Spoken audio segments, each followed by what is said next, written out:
The moon is shining brightly in the sky, and many warriors with weapons are standing around. The #1 player in the world's first VR RPG game, member of Endgame Boss, the longest top-ranking guild. The raid leader of all raid leaders has been missing for 7 days. During the night, a volcano erupted behind the forest. A monster whistled out of the lava in the center of the volcano. The player shouts that the boss is coming and asked everyone to prepare control abilities. Control effects is a generic name for effects and techniques that deprive the enemy of the ability to move and fight at full strength, in order to deal large amounts of damage. The warriors pointed their spears and were in full readiness.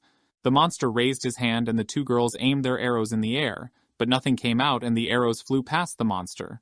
The player shouted that the monster was immune. The cheers from the battle could be heard all around. The volcano was still erupting. Swords and spears were stuck into the ground all around. The attacked guy was looking at the monster and laughing, saying that the monster hadn't even lost 10% of its health. The guy heard someone's footsteps towards him and assumed that the monster had decided to give him a final blow. But suddenly, another guy stood next to him and he looked at him questioningly. The monster roared and began to regain health. The guy smirked and said that attacking a non-full enemy is not cool. He took his sword out of its sheath, swung the sword and dealt many attacks to the monster, after which he pushed himself off the wall and continued to fight the monster. The guy who was watching was dumbfounded by their fight and all those flashes of light from sword strikes. The boss tried to take down the player with field, but could not. The raid leader activated his incredible skills, and a silhouette of a girl started to appear on the screen. The girl leaned her hand against her forehead and thought about it while watching the video. She concentrated on her thoughts and was annoyed. Vice Master of the Endgame Boss Guild named Choi Yu-jong. A video called Endgame Boss of Raid Leader exploded the net in just a week. It turned out to be more popular than she thought. A recommended video called The Disappearance of a Top Player. When the raid leader disappeared from everywhere, users from all over the world reacted and he started gaining popularity. Leaning back in her chair, she thought that they all really don't realize that people don't just disappear like that. A notification came to her phone with a link and she clicked on it. Someone had texted her. She really didn't know where he had disappeared to. Maybe he just started playing other games and didn't really go missing. She replied that she didn't know herself, and that she too was evil and could disappear too. No one cared about him, but as soon as he went missing, all his videos went viral. The person she was talking to even got an invitation for an interview from a crime investigation program. Did she get that too? She covered her face and sighed heavily. She just ignored it and advised her to do the same. The girl replied that the game was no longer the same without a leader, and asked if she wanted to switch to another game. She was surprised at this suggestion, and the girl texted her a link to another game that is trending right now. It's an Astrom game that will be out in 7 days. At this point, she thought of something and started typing something on her phone. She received a notification that she had downloaded a new update and needed to confirm it. At this time, the girl saw that the raid leader was offline and wondered if something had really happened to him. Endgame Boss Guild, Guild Rank 6, So Charon. The guild girl who was strangling the monster asked, and where could a person who logs in for 16 hours at a time disappear to? So Charon asked, maybe he passed out? Nowadays, many players are passing out due to overwork. The girl replied that in that case, people must have started making a fuss. She is also from Endgame Boss Guild. The rank in the guild is 4th. Yan Daeyeon said that at this rate, they would cease to be a top 1 guild, although they were basically only that way because of the guild head. Seo Charon shouted out that even if everyone left, they should still wait for him until the last. An urgent notification from the system came to them. She wondered, a general notification? The surreal Astrom game has finally been announced. They should click on the link below for details. They asked, is it Vice Guild Master? Endgame Boss latest plans to create a guild in the new surreal game, Astrom. The system window says that those who want to conquer the new game with them should let them know in the guild chat. Seo Charon and Yan Daeyeon, seeing this notification, were surprised, and Yan Daeyeon said that it looks like their guild master has already left for that game. Meanwhile, in the Astrom development building, the workers are in a room with special equipment next to the guild master lying on the bed. The guild master had headphones on his head and a special virtual reality device. The man in a cold sweat asked why he didn't wake up. The ones in the other rooms had woken up a week ago. He would make an emergency request, and if this guy didn't come to his senses in 10 minutes, his assistant would have to inform him. The developer thought that there was no problem with the game itself. The artificial intelligence developed this, so he doesn't have access to it. If such a report gets to the president, he can't avoid problems. Meanwhile, in the conference room, negotiations were taking place. Out of 100 test subjects who have undergone 13 tests, one still has not woken up. The developer asks in fear, should he send a request to the artificial intelligence to suspend production? The president rubbed his eyes and asked what is the condition of those who have woken up. The developer replied that with the exception of the raid leader, the results are the same as before the testing. The president bowed his head and said that in that case they should continue with the last testing, and asked if the reason could be the raid leader itself. If the problem is only with the last test, then they will think about it if that happens. After a while, the action takes place in the forest. Raid leader Khan Daichin was walking around the forest and didn't realize what was going on since no one had entered for days. A week ago, he and his comrades were attacked by a lone cave devil, and they decided to get rid of him. They set out to attack it, but in the end the team leader was left all alone in front of the monster. Even the monster was surprised at what was happening. And the leader turned around and saw that there was no one around, then rushed to run away from the monster. He thought of killing the monster with the team. He is trembling with shame and doesn't understand what he should do now. They have an online raid in Rue tonight. He thought that if he didn't show up, the guild deputy himself would eat him alive.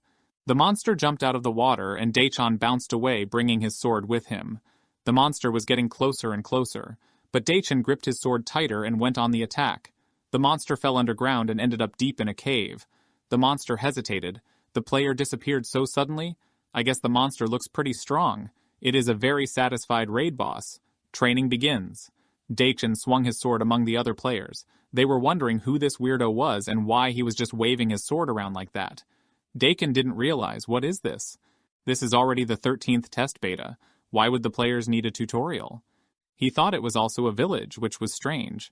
The players were surprised by the very realistic movements, and Daichin thought they were new beta testers. Judging from their behavior, they were definitely newbies. A girl came up behind him and asked, "He's a player, right?" She can't tell the difference between player and NPC yet. Daichin was dumbfounded by those words, and a system window appeared in front of him. A player under the nickname Woodchuck Chuck started a dialogue with him. He could choose a response based on his relationship level and the topic of conversation. Since this is his first conversation with the player, he will not be able to give the player a quest. He thought, what is this? Why can't he talk? Have they changed the system already? The girl wondered. A dialogue box is created. His personal relationship level with the user is 0. He has 2 question options available for him to choose from. He thought about the fact that he had seen this somewhere before. Daichin started to look like a second-rate unprocessed NPC, and asked the girl how she found this place. She realized it was an NPC after all. Daichin realized the horror of the situation and realized that he was an NPC. At this time, the developer pressed the button at the entrance of the room and walked in there. Standing in front of Daichin, he took a flash drive with shaky hands and stuck it into the device, and then the person's data appeared. He thought that so far he didn't have any health problems, but if he pressed this button, Daichin might die. He pressed the button in great fear and the VR goggles lit up with red light. The developer covered his face with his hands from the realization of what he had done. After a while, a fight broke out among the monsters and players. They hit each other with swords. One of the monster's arm was torn off and fell to the ground. Another monster's limbs were also torn off. Daichin shouted to the trainee, "Hey you!" The trainee turned around, causing him to be attacked several times. He apologized to Sir. Daichin put his hand to his head and had nothing to say. He wondered what he had done wrong in his life to be stuck here with these idiots. Daichin asked the girl how she found this place. She thought, is he an English textbook or something? Maybe it's a simple NPC? She replied that she was a regular adventurer and asked, is he a local by any chance? The system window reports that a chat window has been generated. Intimacy with the user he is chatting with is 0. He has 2 question options to choose from. 1, he can't tell her that. 2, he also arrived here recently. He clearly didn't like the given answer choices and wondered, should he just say this nonsense? Daichin says he too arrived here recently. System window asked if he wanted to continue this conversation. He decided to continue their dialogue. Daichin put all his emotions in and asked why she is looking for strangers. In the end, his question still sounded like a pre-written text. The girl would like to know more about this place and help the villagers. The system window reports that he has learned more information about the user. His affinity level has increased by 1. A quest can be granted based on a conversation with the user. Does he wish to give her a quest? He rejoiced at the appearance of the first quest, but the system window reported that an unauthorized login was detected. The current from the flash drive reached even Daichin. The developer looked in horror at the screen where there was a warning that an unauthorized login had been detected. An automatic switchover to emergency mode operation began. He wondered, could it be possible that this guy was dead? He started shaking even harder and wondered what he had done. Daichin got up from the bed and touched the developer, who cried out in fright. Suddenly, Daichin fell on the floor and started doing push-ups. The developer jumped on the desk out of fear and thought, what the hell is this? How would he report this to the director? The developer imagined telling him that the guy died and then started doing push-ups. Is he taking the president for an idiot or something? Why is this happening to him, and why is he suffering like this? Leader's raid house. Yuchan gets in front of the sink and looks in the mirror. This must be the only place he can go back to. She lies down on the couch and wonders if he will even come back. A new message arrived on her phone from the Astrum developer. She wiped away the tears that were coming out and thought, what is it? He sent a video to Raid Leader's guardian so she wouldn't worry about him. Yuchan's eyes rounded at the message and she turned on the video. In the video, the developer asks Raid Leader to stop doing that, but Daichin keeps doing push-ups anyway. She jumped up from her seat and started shaking. Is he really alive? Daichin found himself in an empty, quiet space and wondered where fate had led him this time. This is supposed to be the stable version of the game build, so why is this happening? It's one thing too, a surge of pain. But what awaits him now? He heard loud system sounds and turned around. The system window reports that a third-party device connection has been detected. The system has blocked all external paths. The emergency mode is activated. The user can feel a mild electric shock. His body was immediately covered in electricity, but it was not a mild discharge at all, but a real torture. For the safety of the user, the game will be restarted, and a tutorial will be launched. Daichin completely glowed with electricity, and with a whoosh disappeared from space. The system window said that to make the loading faster, the user's class and mission would be randomly selected. If he was unsure of his safety, he was advised to turn off the game. He shouted, "So let them turn that thing off finally." But still he was erased from space, looking forward to a fun game. After that, Daichin landed in the forest. He fell like a meteorite because his fall created a crater in the ground. It was hard for him to catch his breath, but he thought it was finally over. Suddenly a huge chest fell in front of him and he thought it was a reward for completing the training. He thought, did he really live through all that agony for some measly reward? Daichin opened the chest and realized that he was right. The chest contained a sword and some items. He had years of experience playing RPGs under his belt. This would be easy. He saw a note that said, "Flourish as the squad leader of the Order of the White Bear. He has a mission available to him. His role is the faction leader of the Order of the White Bear. He must complete 3 missions, including 1 hidden mission. In the first mission, he must pump 4 soldiers to level 20. In the second mission, he must clear the rat hole dungeon. The third mission is hidden. In the fourth mission, he must issue a quest to the user. The missions will count as a failure if the character or soldiers die. If he fails, the next role will be issued with a penalty. As a condition, he cannot leave the kingdom." Daichin realized that this was definitely an NPC assignment. This simply couldn't be. Did something go wrong in the real world? He can't be dumb and idle. What could have gone wrong during the game at all? He decided to first think about how to get out of the damn game. He waved his hand and yelled, "Quit the game," but nothing happened. Then he made an incredibly heroic face and said, "Quit the game." He repeated this action again, and suddenly someone hit him in the face with a hammer and he flew a long distance away. He was attacked by a player with the nickname Middle School Thug who loved to beat up NPCs.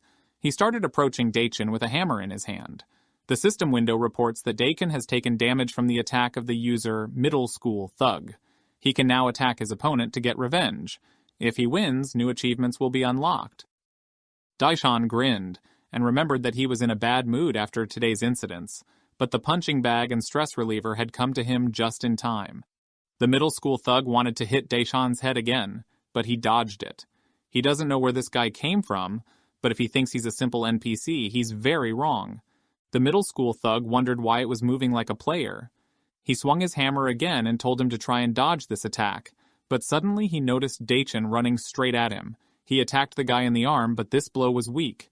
Turning around, middle school thug saw Daichin right next to his face. The guy blocked this attack thanks to his iron armor on his arms. Daichin got rid of him in the most shameful way of all. Middle school thug asked, "Is this definitely an easy village for beginners? This guy is too strong." Daichin continues to attack the jerk and thinks about what he said. Since it's a beginner village, does that mean the game is officially released?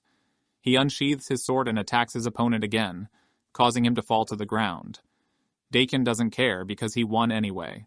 As the middle school thug lies on the ground, Daichin puts his sword back into its scabbard and wonders if he's really that cool. An adult who's proud to have defeated a child. The system window reports that all strikes other than the initiating one have been blocked. He unlocked the achievement, "Don't look down on NPCs." He gained the ability to attack the user without taking damage before. Daichin was surprised that this would allow him to attack first. The system immediately alerted that he would be penalized for killing the user in his next roll. Daichin started yelling that this should be warned in advance. It has been 10 days since the raid leader disappeared. The Astrom game is officially open. Did the artificial intelligence self-release the game? Astrom Productions' IG soft development room. The developer shouts, 720000 download? They need to restart the servers immediately. They haven't finished testing, they were days away from release. How did this happen? What about the official announcement? Did they decrypt the data from the artificial intelligence? One of the specialists opened the door and shouted that the official statement had been released. They had just finished decrypting it. The employee brought the developer the results, and everyone started reading. What does it say? There are no errors, the server is up and running. At this time in the game, Daichin was near two unknown players who were swinging their swords. He told them to stop and listen. They should raise their sword blade higher.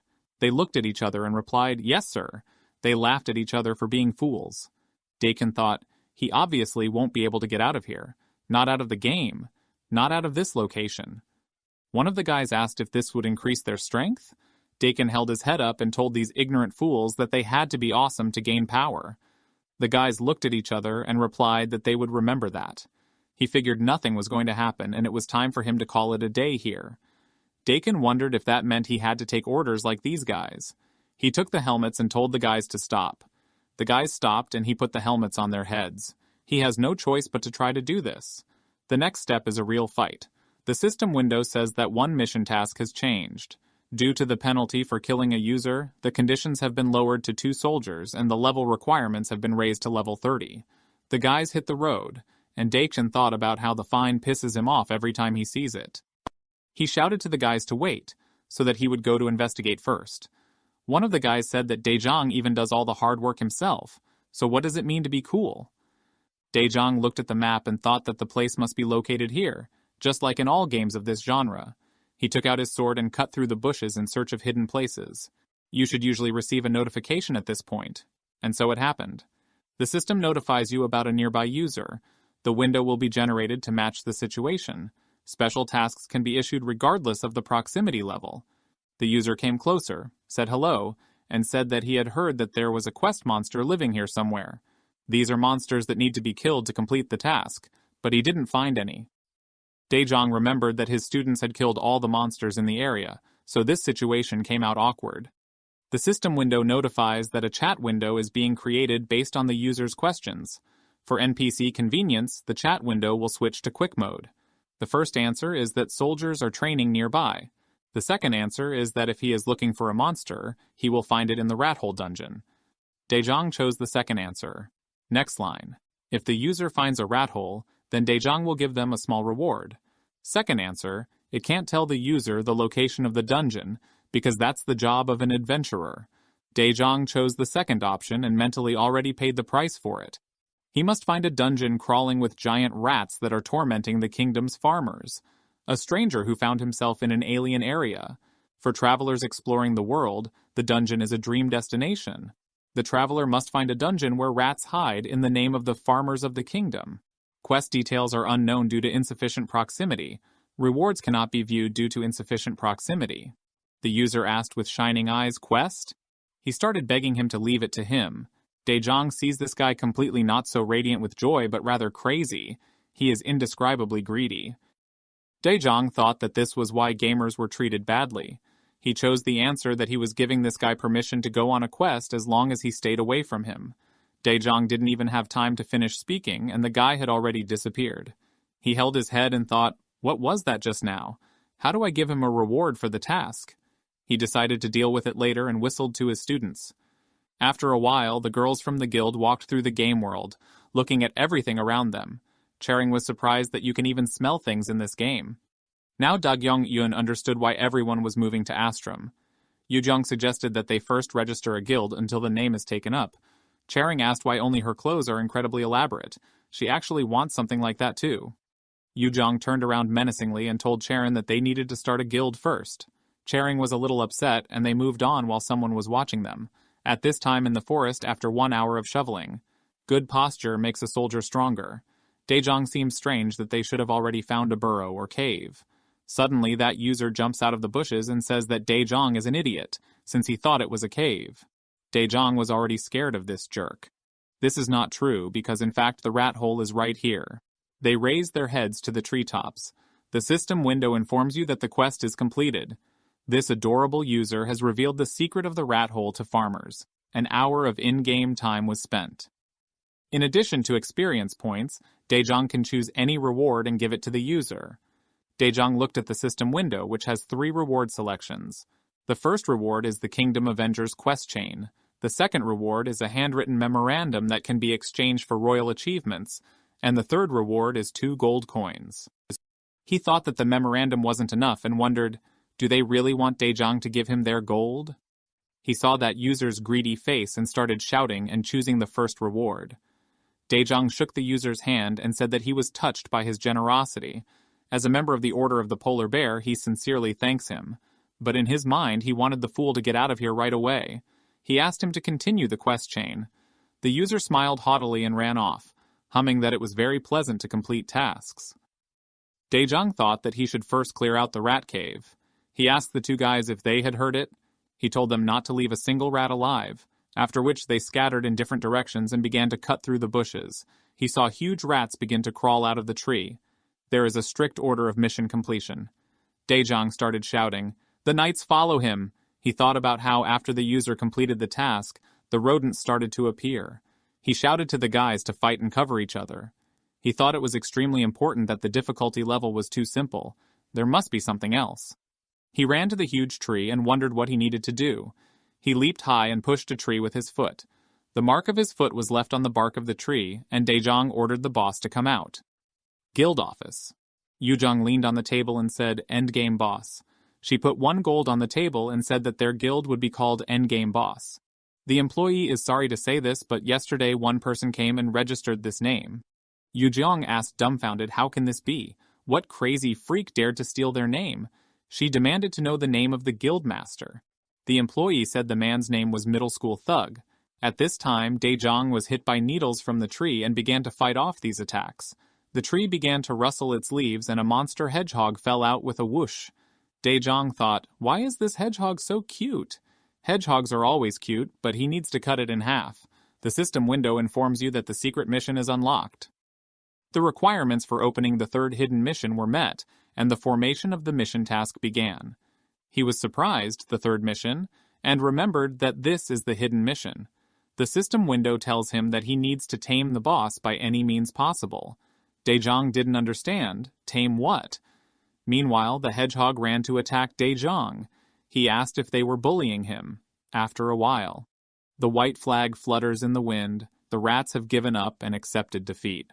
The guys tried to catch their breath and, looking at each other, began to rejoice at the victory. Their joy didn't last long because at the same second, there was an explosion from the fight between Daejong and the hedgehog. They were facing each other on the battlefield. Daejong looked at the hedgehog and said that this little thing still didn't obey him. This hedgehog is getting on his nerves. He took a red-colored potion and smashed it on the hedgehog. The hedgehog's health was restored, and Daejong told him to come here. After all, he should discipline him a little. They rushed to attack each other. The hedgehog jumped right at Daejong, but he used the raid leader's special skill Fierce Flick. Hit enemies will receive a random status debuff, and when hit in the head, an additional effect will be added. The hedgehog flies off from a powerful blow and falls to the ground. The hedgehog began to squeak plaintively because of the lump on its forehead. Daejong suggested that the hedgehog repeat this 10 more times to instill proper discipline in him. One of the guys asked why he was like this. Another said he had no idea. At this time, Thug stands in the square and announces the cloning of the currency for just 1 gold. Does anyone want to duplicate their money? Yuzhong apologizes and asks, is he the master of the last guild? Sang-Soo replies that everything is correct. Yuzhong asks if she can find out where he is now. Sang-Soo asks, does she need help with the crypt? Yuzhong Choi, Charon Seo, and Dagyong Yoon watch the action through the screen. Yuzhong Choi asks, a money-duping scam? Is he really a middle schooler? Charon replies, how cute. Yuzhong Choi thinks kids are easy to handle. Sang-Soo sits near the fountain and offers everyone turn 1 gold into 2 over a loudspeaker because of a bug that has been in the game since beta testing. First come first, serve to only 3 people. Yuzhong Choi walks past a crowd of players, and they are surprised at how beautiful she is. Is she a high level? She walks right up to the guild head and asks curiously, Sang-Soo? He takes off his glasses and is embarrassed that she has approached him. He replied that yes, it's him, and abruptly asks, Crypta, you, how much? She took his hand and told him to put things aside, and suggest that we talk one-on-one. He began to shake with embarrassment and asked again, what kind of conversation is this? Yuzhong Choi replied that it was a secret conversation while smiling at him. She moved closer to him and said in his ear, let him sell her his guild, and if it's about money. But she didn't have time to finish. He took his hand away, said he couldn't do it. He pushed his hair back and said that only when his king returned would he report back to him. At this time in the forest, Daejong had already changed his clothes, put on a whistle and cap, and started to conduct classes with the hedgehog. He screams, head to the left. The hedgehog listened to what Daejong was saying and did as he said in disbelief. He shouted at the hedgehog and asked, is he still not awake? After which he ordered him to turn left 3 times. The hedgehog opened his mouth in surprise and was dumbfounded, looking at the knights who were mentally begging him to just turn to them, just to finish this already. The hedgehog looked at them, began to think about the situation, calculate the higher mathematical equations, and turned his head to the left, which Daejong was happy about. He was finally getting the hang of it. The hedgehog still doesn't understand anything. No matter how much Daejong thinks about it, he still can't understand why he has to tame this hedgehog. He told the hedgehog to answer in 1 syllable from now on and ask if he understood. The hedgehog stamped its feet and answered in its own way in the affirmative. Daejong put a cap on him, covering up his tumor. Daejong said it must hurt, he's sorry. This pretty cute hedgehog will now follow him. Daejong patted the new companion's head and smiled at him. The hedgehog looked at him with teary eyes and squeaked again in the affirmative. One of the knights asks where the red cap came from in the first place. The other knight replies that he doesn't know, and asked not to ask and just leave him. Daejong invited them to see how much they had improved their skills. Swordsman 1, level 30, trust points 15, loyalty 100. Swordsman 2, level 32, trust points 20, loyalty 100. Daejong thought it was fine after all. They had reached the required level mark, and they had also tamed the boss, but why didn't these guys have names? He unfolded the paper and thought about how he needed to check the assignment again. At this time, a battle was taking place in the forest between creepy monsters with fangs that attacked players with huge swords. A player named Tak attacked 2 monsters in a jump at once, which they were surprised and stood in a stupor. Yuzhong started casting a spell while a huge monster was running towards her. Tak threw the sword directly at the monster and prevented an attack on Yuzhong. She raised her hands up and formed a fire, after which she said that this geezer is a huge fan of their leader, and she thought that currently children do not play RPGs, after which she attacked the monsters. Charon said that may be why the Raid Leader channel is so popular. Besides, isn't this the most popular game right now? Dagyong asked her. Does she mean to say that he doesn't want anything? Yuzhong said that this kid wouldn't cede this title to anyone other than the leader, but if they formed a guild, then he might consider an alliance. At this time, Daejong started to reread the mission content and tried to find something. He remembered asking the player, where did she find this place? What did she say, NPC? How angry and enraged he was at what had happened, and how the system window popped up in front of him, telling him that if the user was killed, he would be punished for the role. Remembering this, he thought about it. The system window reported that the task was completed. He will receive additional rewards for completing a hidden mission. To collect items, he needs to click yes and the mission will be completed. He reread that the goal is 3 missions, then tore the paper into pieces, and now he understood. He crumpled up the remaining pieces of paper and threw it, then put 2 fingers together to form a fire and burned the paper. Daejong needs the game to move forward. The system window closed. Daejong, looking at the fire in his hand, thought that artificial intelligence had underestimated him. He would not just let it go because in this game, he is the best. Daejong put out the fire, but there was smoke coming from his fingers and he was terrified. He recalled the days of closed beta testing, where he fought with other players and used different abilities. He thought, does this mean that his skills are still the same as in the closed beta? He formed fire again and thought it was funny. Man, fire is so cool. But at the same time, his fire went out again and the system window reported that he didn't have enough mana. He thought that it was a disgrace and turned his back on the knights. They said they didn't see anything and closed their eyes, and the hedgehog covered his eyes with a cap. Daejong was ashamed. He clenched his fist and suggested to go back first, to which all the members of his company agreed. They came to the castle, the gates of which opened in front of them, and were glad that they had finally returned. Unexpectedly, Daejong and the hedgehog were stopped by an invisible wall that prevented them from going any further. The knights turned around and asked why he couldn't enter. Maybe they were wrong about something. Daejong tried to break through the wall, but he couldn't do anything, and he thought, maybe this is a closed region. He looked at the hedgehog that was watching him. After that, he grabbed the hedgehog with one hand, pointed it at them, and told them to catch it, taking care not to injure it. The hedgehog got scared and tried to cover himself, shouting loudly. The developer and his staff could not solve the problem. The system window reported that an error was detected in the game system, an attempt to access a closed game system. If this fails, then Plan B will be used. The system itself blocked access, and now it can't log in. What's the point? The director entered the room and all the employees began to greet him. He asked, so there have been delays to progress again? He was told that it seems to be approaching the game rules. He was surprised and asked what rules. The employee replied that it looks like the main event is blocked, and all of a sudden after saying that, he's in the game thinking, damn, why him? I never thought it could be so intimidating. After walking a little further, he saw a crowd of people in front of the gate and thought, what is this? The guards stood and wouldn't let anyone in. A crazy quest-addicted player screamed in anger that this was his quest. The developer realized that they didn't even program this and asked, what's going on here? The guard replied that the entrance to the kingdom was blocked for them and asked them to turn around. The developer was very surprised by what was happening, and the player behind him took his head and went crazy. The director told the developer that it probably had something to do with the raid leader, so he should get into the game and find out what was going on there, and if he didn't, they were both dead. The player fell to the ground in front of the guards and thought, is he finished? The teammates Daejong fought with were able to reconnect with the game a few days later and appeared near the castle. The girl looks at the screen and says that their progress has been reset. The guy replies that it was a beta test. Of course, everything was reset to 0. Their equipment and items weren't up to their current level, so they needed to level up quickly and get them back. The girl was terribly upset about it. One of the knights was wondering why the raid leader hadn't contacted them yet. I thought he said he was planning to start a guild here too. The girl agreed and said that he was going to create a guild with players from Rue Online. One of the guys undressed and said it was time for them to move.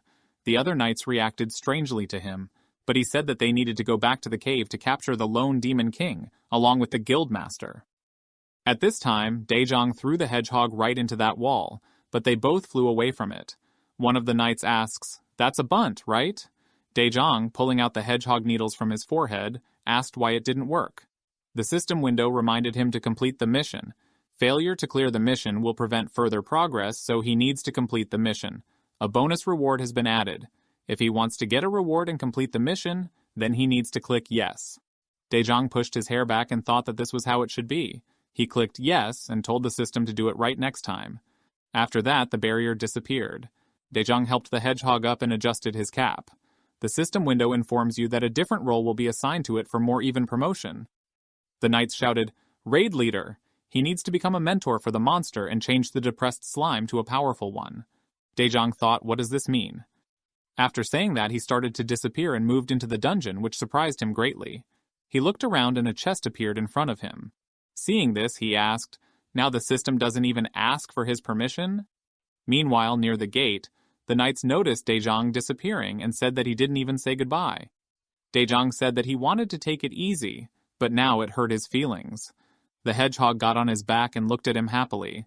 Daejong told this impatient little fella that they needed to check out the reward.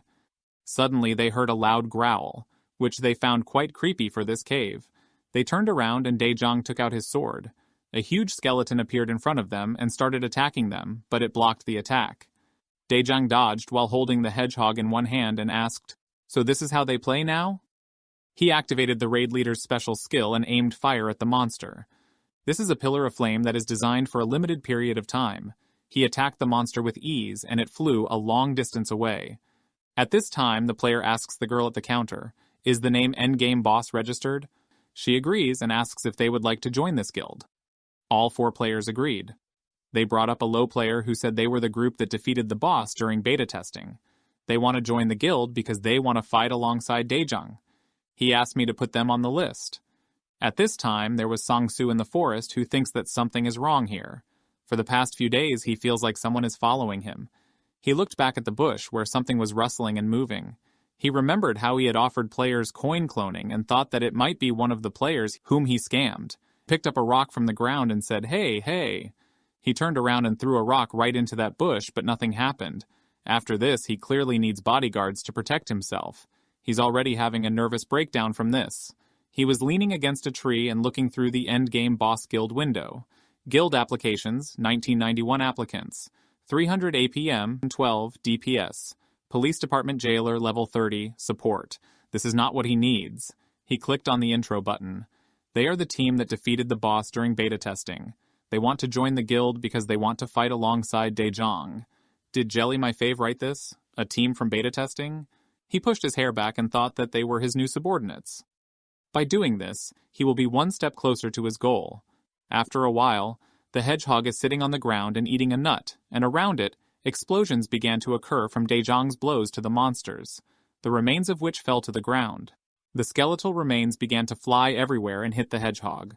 Daejang tried to attack each monster, hitting their heads with his sword and splitting their skulls.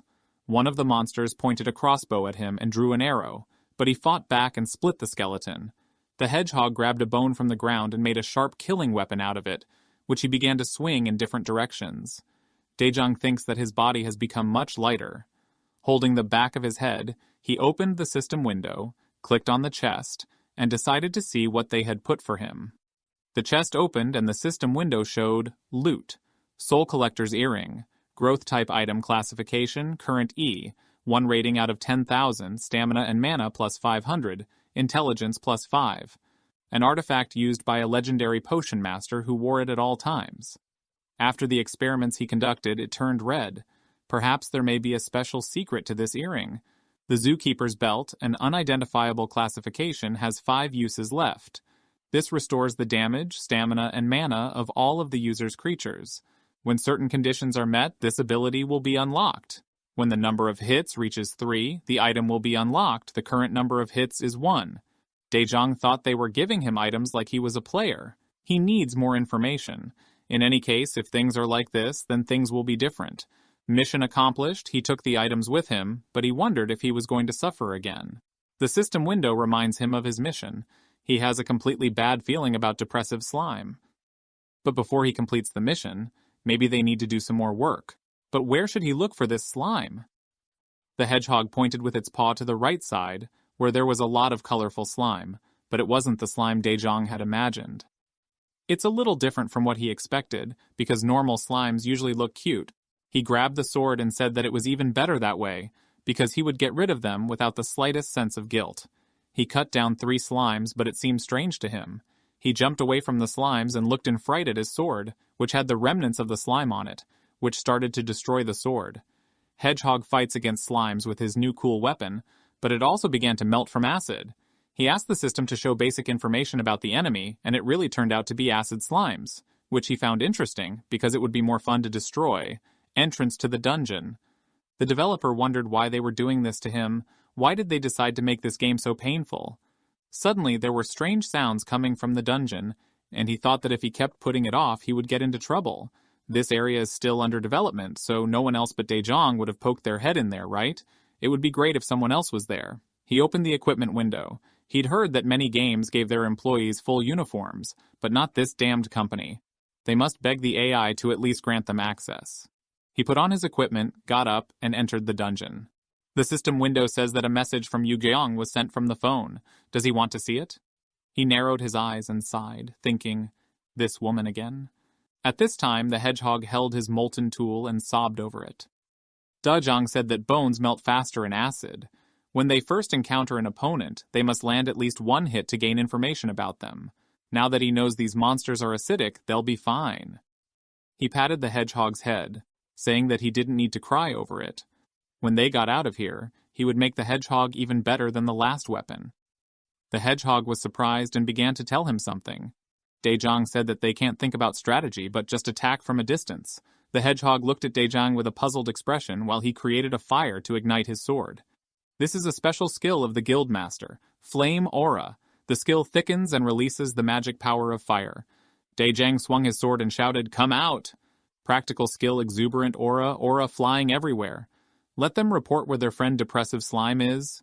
Dajong said that if he gets rid of all the mobs, then the main slime will come out on its own. Suddenly he swung his sword, but it didn't work, and the system window reported that he didn't have enough mana. He thought, what? How did this happen?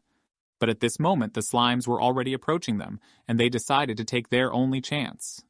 Dajong asked, do they really think that he can't kill them without mana? He would beat them until they were reduced to dust. The slimes began to fly everywhere from his blows. But suddenly the hedgehog began to show some movements, which translated means, leave one slime alive. Dajong understood and said that he was giving the slime 50 seconds to bring in the depressed slime as long as he asked for it politely. Slime started making strange sounds in fear and trembling. Dajong asks, what is the problem? Slime shows him an arrow to the right. Dajong asks, does it want to go together? Let him lead it. Slime clearly didn't want to do this and was sweating with fear. Dajong got fed up with this and let Slime get out of his sight. Due to the strong light, Dajong couldn't make out everything in front of him. Under the pillar of light sat a slime that was drawing a dumbbell in the sand. Dajong said that it does look depressing, although it looks more like half-sucked excrement. Hedgehog saw some object lying on the ground, and Dajong keeps insulting Slime with rotten potatoes. Slime saw the hedgehog and thought of the protein. The hedgehog touched a piece of dumbbell, and Slime was already behind him. The hedgehog started squeaking, and Dajong saw it and started shouting, "No, what a fool!" At this time the slime had already enveloped the hedgehog and he was very scared and fell, but he was able to get up on his paws and stand up. Dajong followed him and thought that Slime didn't even have the strength to dissolve the hedgehog. He started giving out snaps to Slime, who almost died from it. Dajong looked down at his hand and then at the hedgehog, and saw the slime sadly leaving him. Dajong thought this was making him angry, then turned around and saw the hedgehog trying to lift a dumbbell. Dajong picked up a piece of rock and thought it was heavier than it looked. So this slime is also a gym rat? And since it's an acidic slime, it's been melting all this away? This is definitely not an easy mission. Final boss guild room, where guild members sit at a table and discuss something. One of the guys is named Flicker, rank 5. Yugjeong, rank 3, tells the guys that as they may have noticed, she was unable to contact Dajong after the closed beta ended. Something must have happened to him while he was in the game.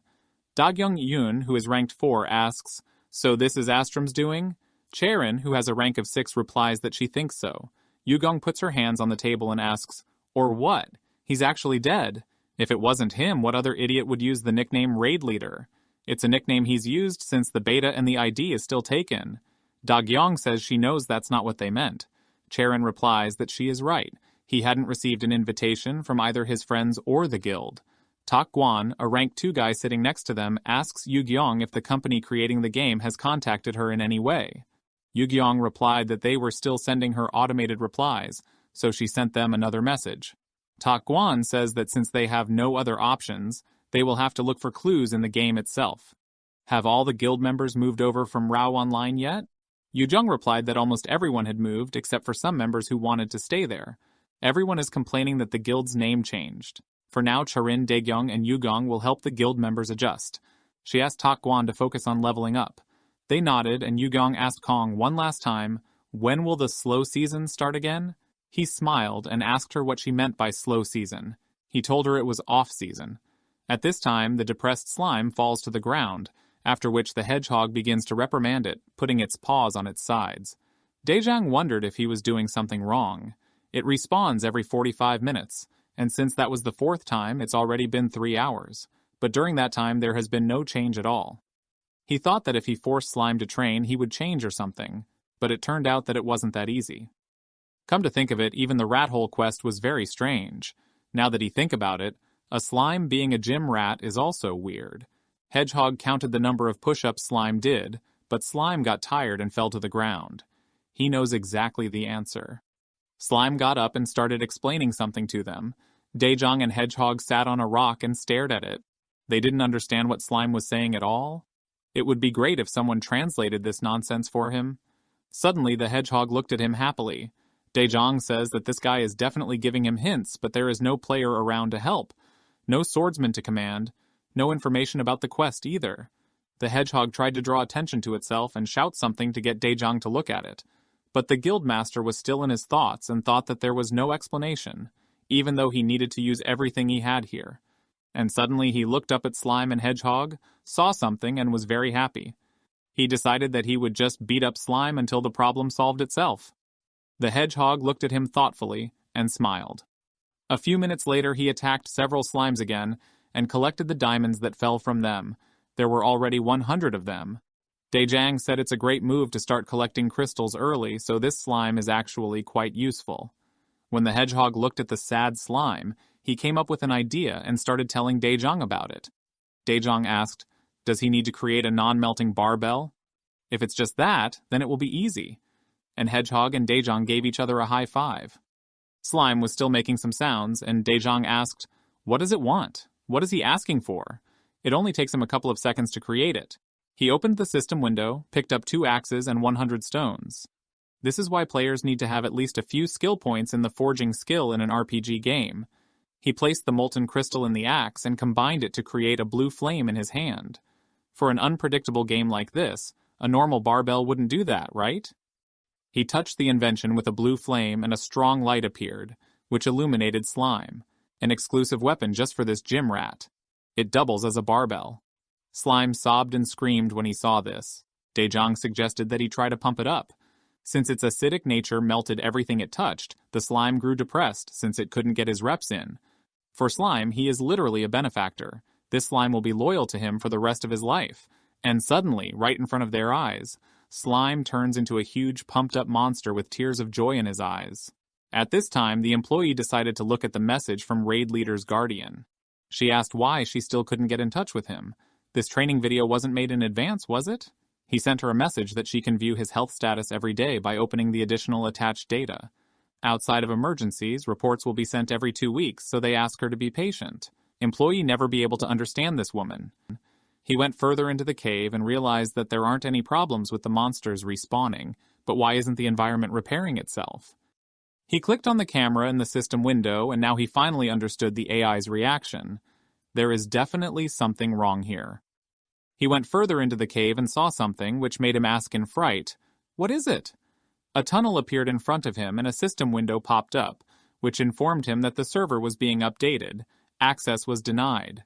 At this time, Daejong was smiling as he looked at the new monster and asked, "Is this all serious?" Giga Slime scratched its head, after which it was cut into small pieces by someone. At this time, in the game in the town near the fountain, there were many knights who asked if they were here. There are more people than before. Still undressed, Jelly My Fave said, "Well, based on the guild's notice board, this should be the place."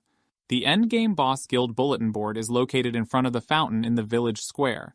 Someone came up to the players and said he was happy to meet them. It was Sangsu.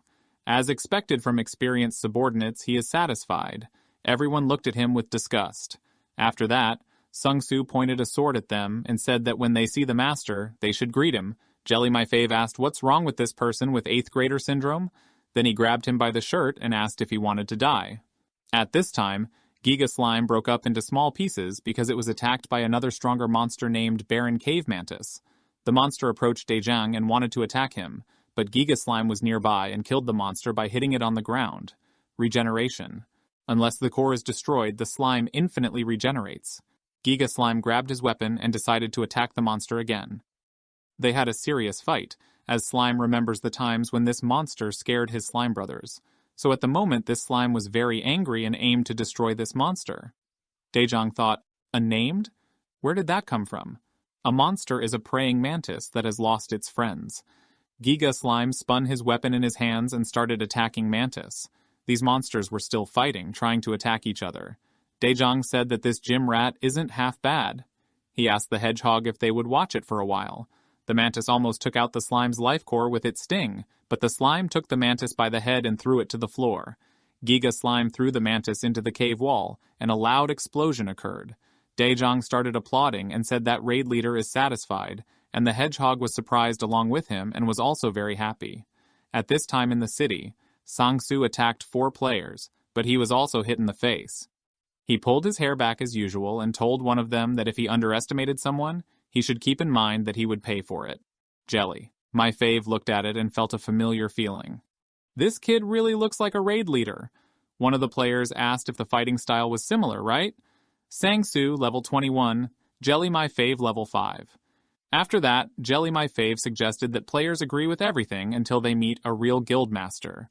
One of the players said that this kid is a little annoying, but at the same time he is cool. The other agreed and said he was a little crazy, but strong, so it was fine. Sang-soo stood in front of them and asked, so they guys decided to be his companions? At this time, the monster was stuck with its head directly into the rock, and the hedgehog's stomach growled at the sight of the crystals that fell from the monster. He remembered Daejong saying that the hedgehog can eat whatever it wants. The hedgehog understood everything and began to gnaw on the crystal.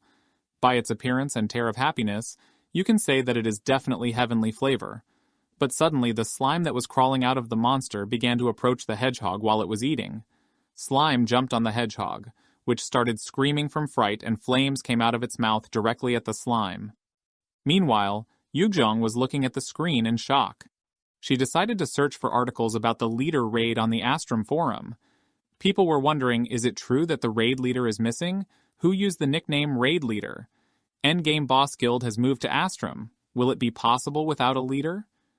The player writes that the raid leader's nickname is Busy, so it is possible that he did not disappear but simply decided to grind levels in Astrum. It's all part of his brilliant plan. He pretends that he is missing, but in fact gets popularity on a video hosting site, and later he will appear in front of everyone as a top 1 player in Astrum. Yujong thought, what is this nonsense? These freaks, she'll sue them. She wanted to know the nickname of the person who wrote this. The player wrote that as the most loyal fan, he watched the entire raid leader video on replay, praying that he was playing Astrum now. He decided to use the raid leader's nickname so that when he returned, he would give him his nickname back. But instead of a raid leader, all sorts of cranks write to him. Raid leader fans are free to submit guild membership requests. Requests to confirm your subscription to the raid leader channel will be accepted automatically. He will keep an eye on the guild until the raid captain arrives. It was written by Sang-soo. And suddenly, Yujong realized that this is the same fool with the 8th grader syndrome and was furious. At this time, Daejong told Giga Slime that it was wonderful and asked it, so is it his usual size? Slime nodded, and the hedgehog looked at him open-mouthed. Daejong looked at the dead mantis and said that the monster was definitely dead, since it had been dropped with loot. Daejong opened the system window and picked up the mantis blade. He didn't think things could be resolved so quickly. Giga, Slime, and Hedgehog trained their skills, but Daejong distracted them and asked for attention. Slime and Hedgehog looked back at him questioningly, then rose up and walked towards Daejong. Daejong says if the goal wasn't to defeat a named monster, it must be this. There's a hierarchy for everything. Daejong patted the hedgehog's head and said that he wanted to give the hedgehog a name first. The hedgehog asked, Squeak? Daejong said that getting a new name means losing the old name. Is everything okay with this? The hedgehog said Squeak. Daejong said that in that case he would call it Squeakers. Squeakers asks, exactly the same name as the previous one? After these negotiations, Daejong suggested that they finish the mission and pointed at Slime, telling him to stop pressing the weight and come here. Since he's obsessed with slime training, he suggested calling it Jylime. Slime liked the name and smiled. The system window reports that the mission is completed. Congratulations on becoming a Beastmaster and succeeding in making a powerful named Slime out of a depressed one. Jylime has reached max intimacy level with Daejong. The special conditions have been met, so an additional mission has been added. This one cannot be turned down. Rewards will be given upon completing the mission. An additional mission appeared, make Jylime the boss of this dungeon. At the moment, there is no one stronger than Jylime, but he wants to become as strong as Daejong. This is a mandatory task. Daejong said that this is already more like the truth. Time to kill everything in this dungeon. Squeakers eats the crystal again while an explosion occurs from behind him from a huge iron weapon armed with a skeleton. Daejong thought that this mob was more powerful than the previous ones, but it was still weak. The skeleton swung its weapon at Daejong. Daejong took out his sword, and a long fight began. Daejong said that at this rate all of his healing potions would quickly go bad, and thought about how cool he was while mocking. Guilime walked up to him and, beaming with joy, began to pump his incredibly powerful muscles. Daejong was already tired of this and was wondering if it helped at all. It told Guilime to try to open the status window. Suddenly, he saw a status window in front of him and said it was crazy. The system window reported that Guilime has named class. Level unknown. Main characteristics are strength 420, agility 70, intelligence 30. The detailed view function is blocked, so it can only view the main characteristics. Daejong wondered, how is this possible? A strength of 420 points. If this slime decided to fight him, then Daejong would just turn into dust. At this time, Dagyong and Charon are walking around the mall. Dagyong Yoon asks if Charon doesn't think Yugong has been acting weird lately. Charon asked, "Again, Yugong?" Yes, she noticed it too. Dagyong said that when they entered the astrum, she's been pushing forward non-stop, as if everything was planned. Charon responds she's a perfectionist, always preparing for everything. Dagyong thinks that's why it's weird. Canceling a large-scale raid in a row online, then immediately moving to a new game. Charon said that she even went out of her way to remind the raid leader to not be late this time. Dagyong started thinking about it. Row online, Astrum and IG Soft, raid leader and Yujong. There's something fishy. Charon picked up the phone. She was discouraged by what she saw and told Dagyong to look at it. It's an emergency summons. She received a message from the general chat about an urgent gathering. She needs to come and get ready immediately. The guild quest will start in 20 minutes. The developer looks at the system window that says that the guild quest has started. He shouted that it was a crazy jackpot. Today they would eat stewed Korean beef, juicy Korean beef. They were so excited about what was happening that they turned on the music and danced in the office. The developer thought, does this mean that the game already has 1 million users? It looks like they did something really impressive. With everything that has been happening with Raid Leader, he should tell that researcher the good news as well. At this time, a developer named Joe Yeonbi wasn't as happy as they were. In tattered clothes, he walked through the cave, holding a lantern in his hand. He said that the level of molten skeleton is 48, the level of acid slime is 55, but the average level among users is 19, and the highest is 33. He opened the notification window and said that this is crazy. How did this Daejang guy survive? Did he really kill all these monsters just by himself? He was sent a message from a colleague's phone. They have reached 1 million players and plan to have a Korean beef dinner today and offer it to him too. The guild quest has still started and the boss wants the employee to check it out. They're counting on him. Joe Yeonbi thought, this is a joke, right? He feels like his colleagues are making fun of him. He opened the system window and started studying the guild quest. The Kingdom of Arthur is in search of outstanding warriors. A martial arts tournament will be held to find the future knights of the kingdom. All Astrum users can take part. All applicants will be rewarded Kingdom Merit points upon accepting this large-scale quest. However, applicants must be members of a guild. After seeing these alerts, Joe Yeonbi was dumbfounded by the martial arts competition. But still, he should be safe as he is in charge of the leader's raid. But suddenly, someone from the depths of the cave asked who was there. Joe Yeonbi was startled and turned around in fear. Was he asked again, captain of the raid? In the middle of the darkness, blue eyes lit up, asking who he was and why he was looking for him. After a while, entrance to the boss's lair. Daejong asked me to wait for the hedgehog here. He gave him a knife and told him that if he got bored, he could play with slime. He told Guilime to stop swinging already and go hunting. He activated the raid leader's special skill, Ice Aura. Frost began to form on his hands. Use the Aura Claw skill to form the sharpest claws from the aura. Daejong made a move, after which he decided that the one who attacks first wins and rushed to attack. His determined gait left deep dents in the ground. But when he entered the cave, he didn't see anyone, which was a disappointment to him. He took another step and the ground beneath his feet began to shake as something ran past him at high speed. He used the Aura Shift skill, which allowed him to move the active aura at high speed. He got down on his knees, stood in the most comfortable position, thought, what is this? Suddenly, a giant worm monster burst out of the ground. First there were slimes, and now worms? This dungeon is just disgusting. They moved towards each other. The worm tried to cover Daejong with some liquid, but he was able to dodge and was not hit. The liquid hit the ground and formed a huge hole, which could have been Daejong instead. The raid leader got angry, pulled out his sword and warned the worm that it would hurt. His sword became huge and very sharp at the sides, giving off a chill. and everything that was touched by this sword instantly turned into frost. He activated Swordsman Basic Skill Power Strike. Strike an enemy quickly using explosive strength. What if he heard someone growling in the distance and didn't understand why the sounds were coming from there? Suddenly, he looked up and heard the terrible roar again. At this time, the owner of the barren cave came out to the place where the Squeakers and Guylime were. It was an enormous monster, and the sight of it made Slime and Hedgehog shrink back in fear. The monster opened its eyes, the hedgehog saw its gaze and thought that the raid leader went inside the creature's mouth. The entrance closed, and then a crocodile appeared.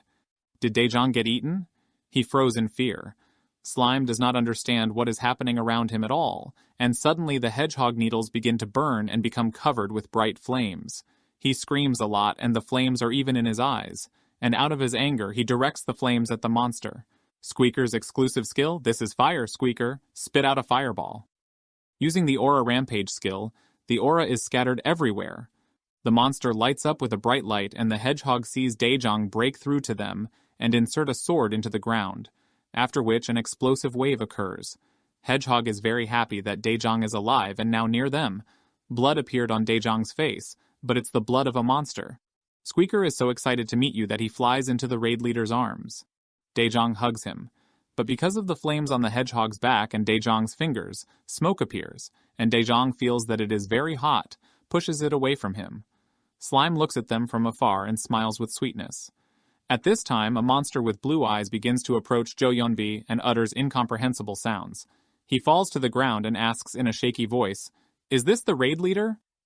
Following this monster into the cave comes Guylime and Squeakers with angry eyes.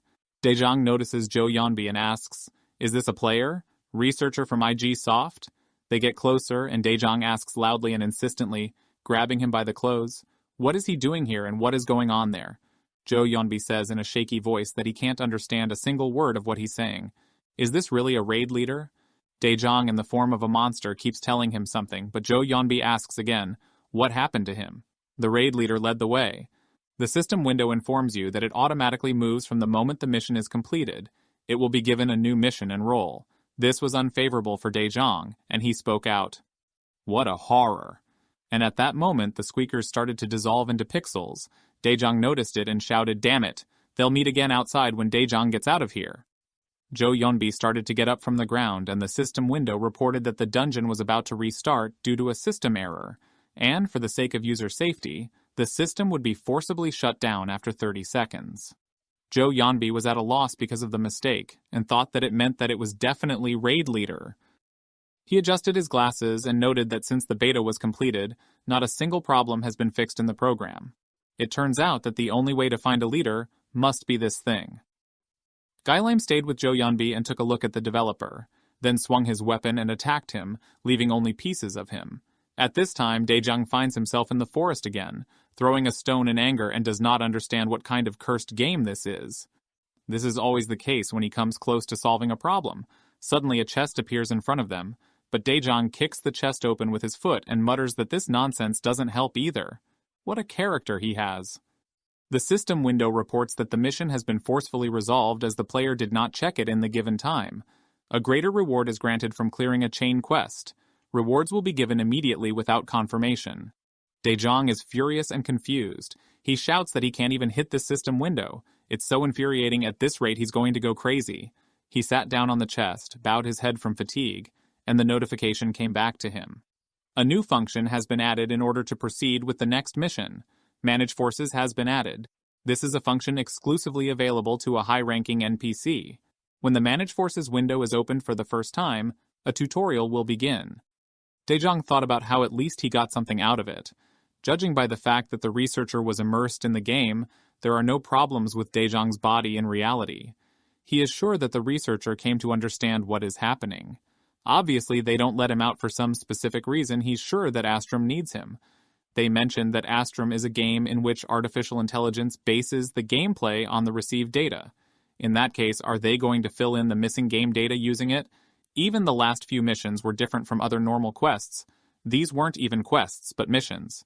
If the fact is that he can directly influence the game, then this makes sense. In addition, tasks can be received by anyone, but only he is given missions.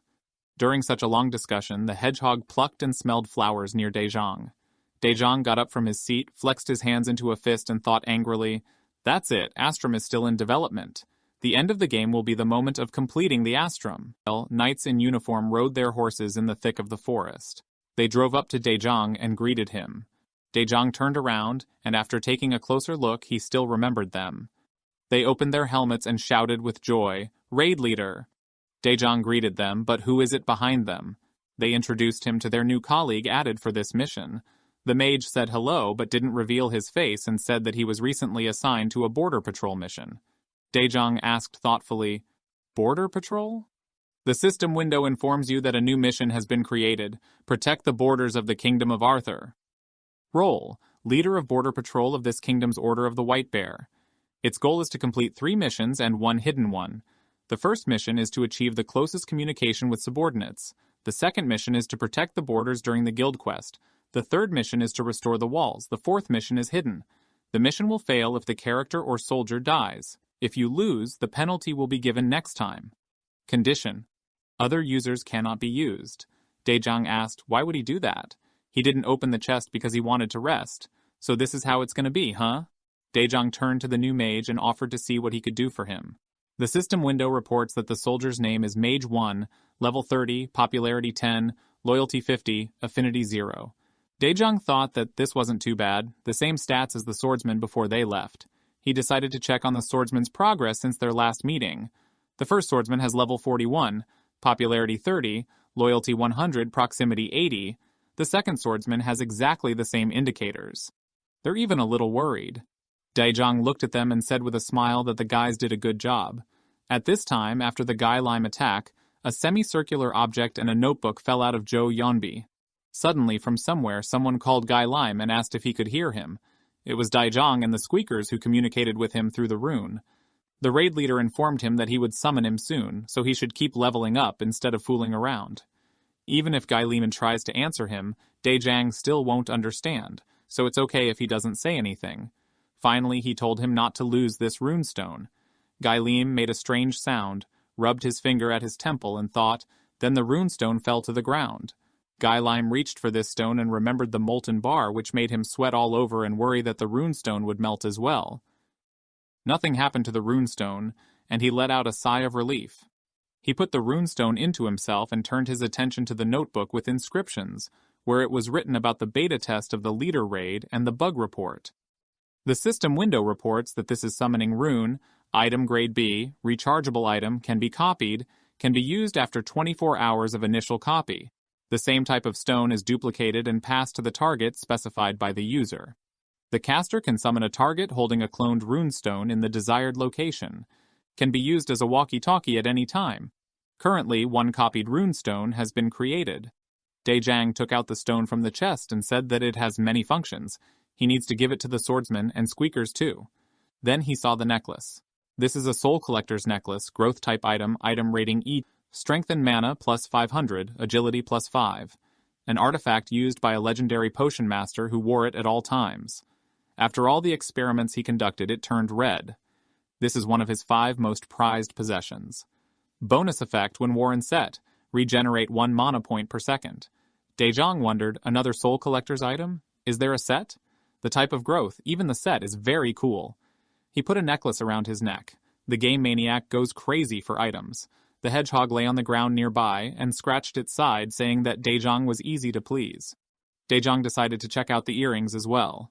Soul Collector's earrings, item class growth, current rating E-class 1991 out of 10,000.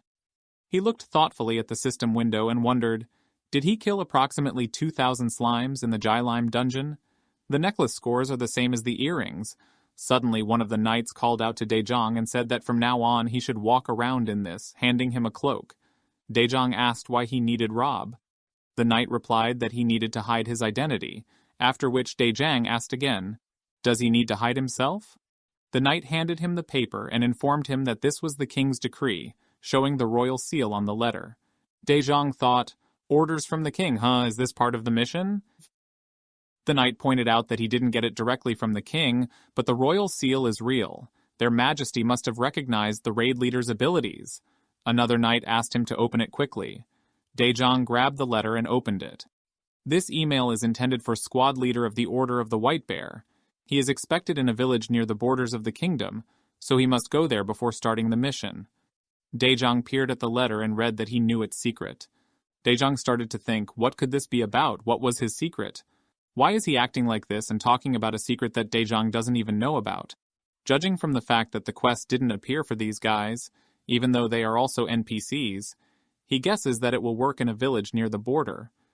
One of the knights asks what His Majesty wants? Daejong pushed his hair back and replied that he had asked them to defend the borders with pride and honor, and also he had high hopes for them. The swordsmen were surprised to hear these words and said that they expected nothing less from the raid leader. Daejong suggested that they do an equipment check before they set off, but before that, he would give them names. At this time, Sang-soo shouted to his soldiers to listen, that this is the very first dungeon that was discovered in Astrum. While everyone is still busy finding guild members to increase the success rate for the guild quest, they will practice working together as a team. Jelly My Fave said that there was no such dungeon in the beta, which other members agreed with. Another added that he definitely didn't remember seeing a dungeon of this type like this. Sang-soo said that this means it's a dungeon that even Daejong hasn't cleared out until now. He said this in embarrassment and pulled out his sword, then shouted for everyone to follow him. Jelly My Fave thought that every time Sang-soo opens his mouth, he always talks about Daejong and what he does. Sang-soo rushed to run into the forest, and the players who joined the guild were standing on the edge of the forest and discussing whether joining this guild was a good decision. They'll be fine, won't they? Jelly My Fave said that they didn't need to worry, because if they just helped this guy, everything would go well. Sang-soo ran out of the forest along with the flying rat monsters, shouting that it wasn't as easy as he thought. He asked them to be careful, suggesting that they catch the monsters first. Jelly My Fave shouts that this is his first battle after choosing a new role. First of all, they need to catch 3 mobs. The player plunged his shield into the ground in front of the monsters and the rats rushed at him, but he repelled them with his shield. The player was surprised and said that it hurt more than he thought. A girl from their guild said that the level of monsters is higher than it looks, to which Jelly My Fave replied that then they just need to aim at one at a time. Sang-soo ran away and shouted that he could kill 3 of them. He started attacking the monsters with a slash, a basic swordsman skill, technique of jumping and using your own weight when attacking. The greater the weight, the greater the damage. Now it will show them raid leader's secret move, Fist from Hell. After that attack, he thought about how cool he was. At this time, Daejong says that they have now finished preparing. Squeaker sat on his shoulder and nodded along. They opened a portal and found themselves in a city near a huge fortress. The knight replied that it was true. Another knight added that since there is a border here, there is no choice but to build high walls. Daejong knocked on the stone wall and said that the stone should be big and heavy. One of the knights replied that it is so heavy that it is ideal for strength training. He added that the workers who built the walls had very powerful muscles. Daejong said, so that's how they know they came here to do the same thing, right? His subordinates were at a loss. Why are they surprised? He will give them a task, so they need to accept it. They ask in surprise, is he serious? The system window tells you to hire workers to repair the walls. The cracks in the walls, which the border villagers are so proud of, disturb the villagers. We need to hire workers to repair the border of the kingdom of Arthur. Daejong laughed and said he was just joking, they can't relax. When they recruit workers, they will fix everything right away. The knights saluted him and replied that they understood everything, to which Daejong said that they could relax and began to move away from them. The knight asks, where is he?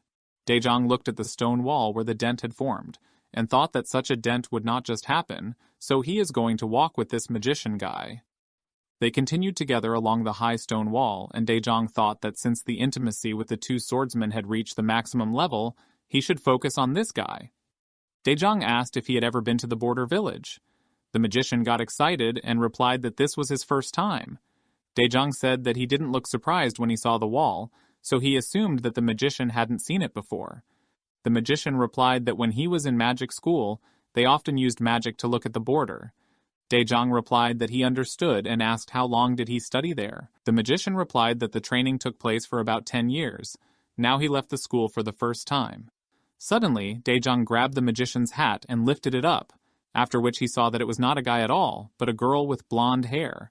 He asked her who she is, to which she replied, what is he talking about? The system window reports that the magician feels uncomfortable. The proximity has decreased by 5 units. The current friendship is -5. Daejong pulled out his sword and asked if she wanted to say that a person who went out for the first time in 10 years could be so calm. He asked her to confess while there was a chance, and repeated his question, "Who is she?" She took off her cloak and said that it was not for nothing that he had such a reputation. She had a polar bear badge with a crown on her chest, and she told him that there was no need to be so careful. She would like to ask him for cooperation. She is a polar bear knight. She is in a secret search party. She was tasked to find a traitor, so she joined the raid leader's group. After these words, she held out her hand to him and asked if he would help her. The system window reports that a quest related to the mission has been created. You need to find the traitor who hid in the border village. There is a traitor among the polar bear knights who discovered the strange tiger while investigating cracks in the walls, suspecting that there is an organized rebel force in the kingdom. We need to find the traitor by cooperating with a secret search team. Information about the magician will be updated. If he refuses, then he will become an enemy for the magician. Daejong thought, traitor? He grabbed her hand and agreed. The system window reports that his decision melted the heart of the sorceress. Affinity increased by 50 units, current friendship 45 units. She picked up the hoodie from the ground and asked if she should put it on again. He replied that she should put it on and return to patrol. He secretly glanced at her and thought that this girl seemed familiar to him. They started coming back and he asked her what clues there were about the traitor. She replied that after looking at the cracks, she could tell that it was a skill she had never seen before. She wanted to say something, but suddenly there was an explosion. After the explosion, monsters appeared that appeared right in front of the magician and Daejong, along with Squeaker. The magician girl says that the monster is not from here. She has never seen such monsters before. Daejong asks her if the cracks in the wall attracted them here. She began to conjure and replied that it looked like it. The monster let out a loud growl, and a huge purple OK grabbed him and started to squeeze his throat.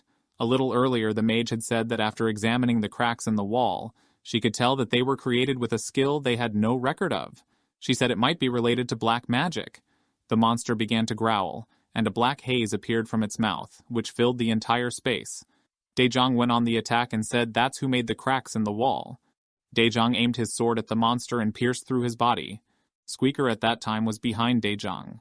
Daejong thought that the difficulty of the missions was picking up just when he wanted to relax.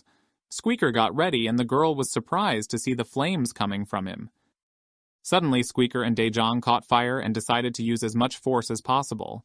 This is the raid leader merging skill and Squeaker. The mage looked at them in surprise. They attacked the monster together and flames began to appear from the Squeaker's mouth, which then poured onto the monster. The body of the monster was enveloped in flames, and the body of another monster was filled with flames and exploded.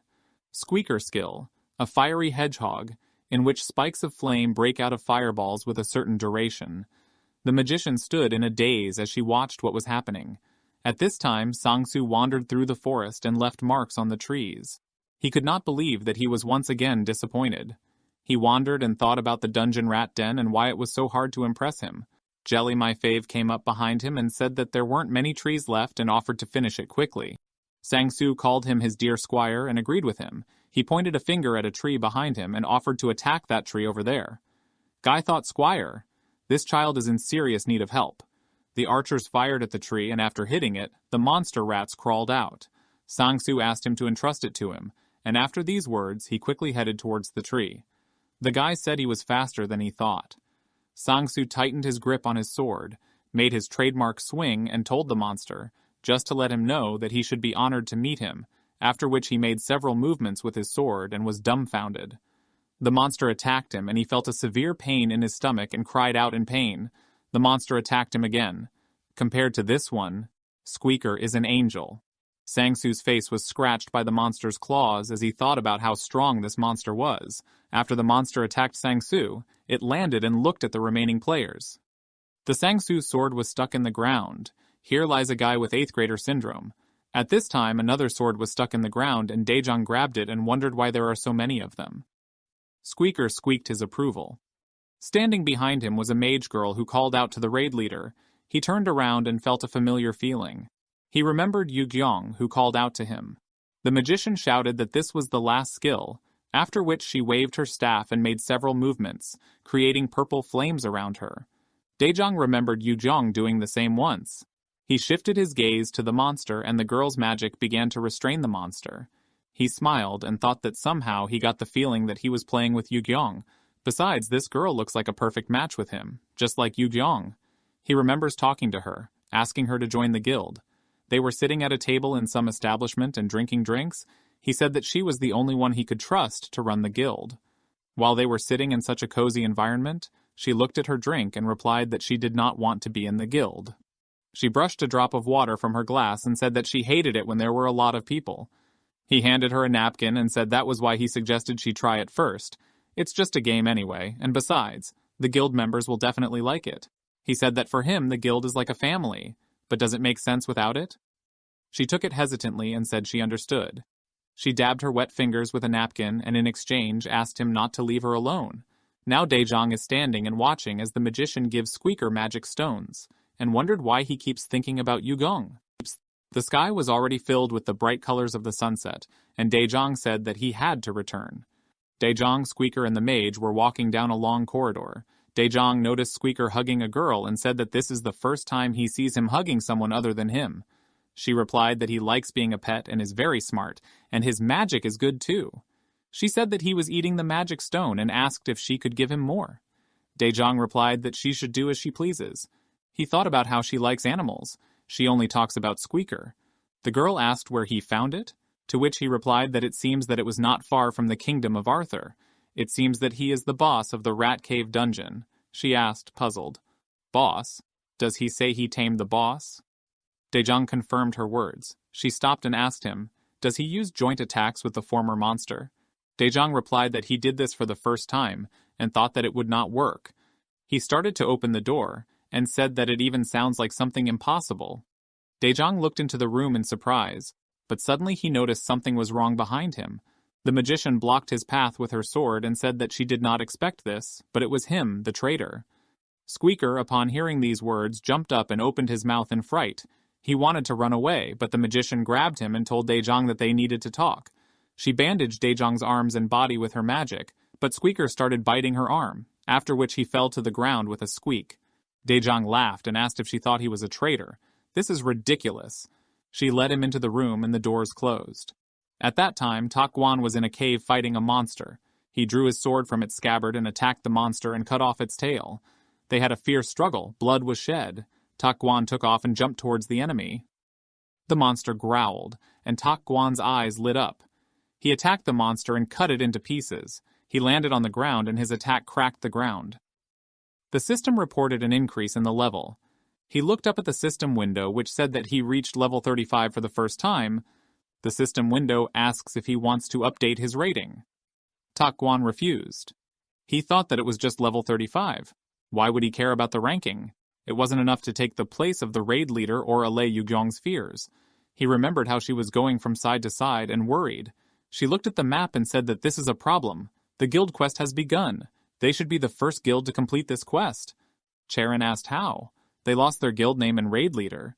Yujong said that she was sure that during the quest you can make a big name for yourself again, but the lack of a raid leader cannot be fixed. Charon asked, "But if there is no Daejong, then Takwan will be the next best, right?" As he sits on a rock sharpening his blades, he thinks about how it took Yugyong a year to bond with the guild and bond with the rest of the members. Everyone is just waiting for the raid leader. Until Daejong returns, he must also change like Yugyong and the new guild.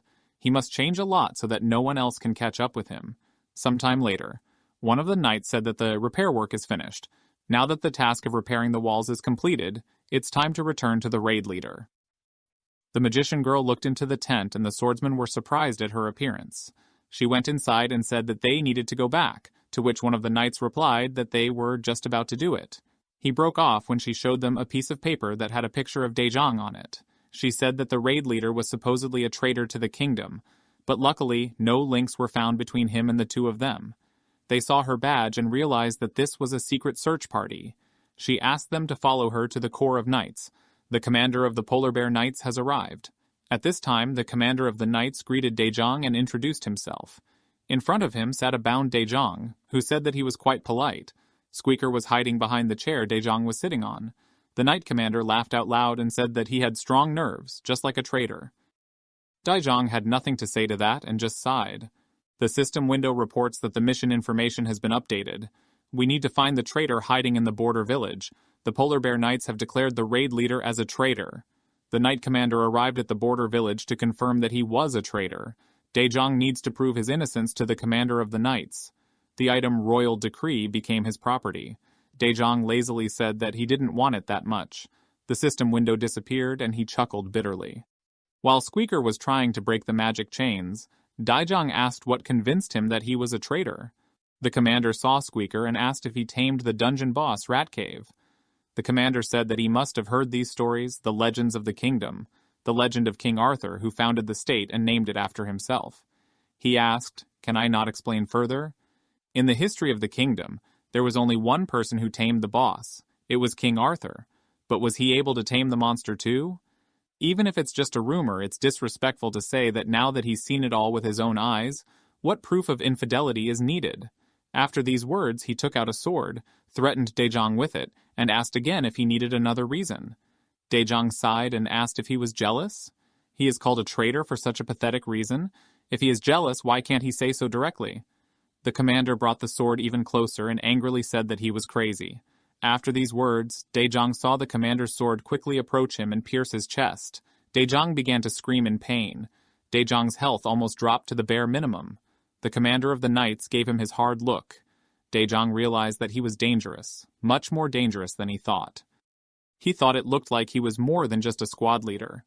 The commander of the Knights again inflicted a serious injury on Daijong. A system window appeared in front of him, which informed him that Daijong had received serious damage. Additional stimulation could cause dysfunction in his body. Daijong thought that at this rate, he would die.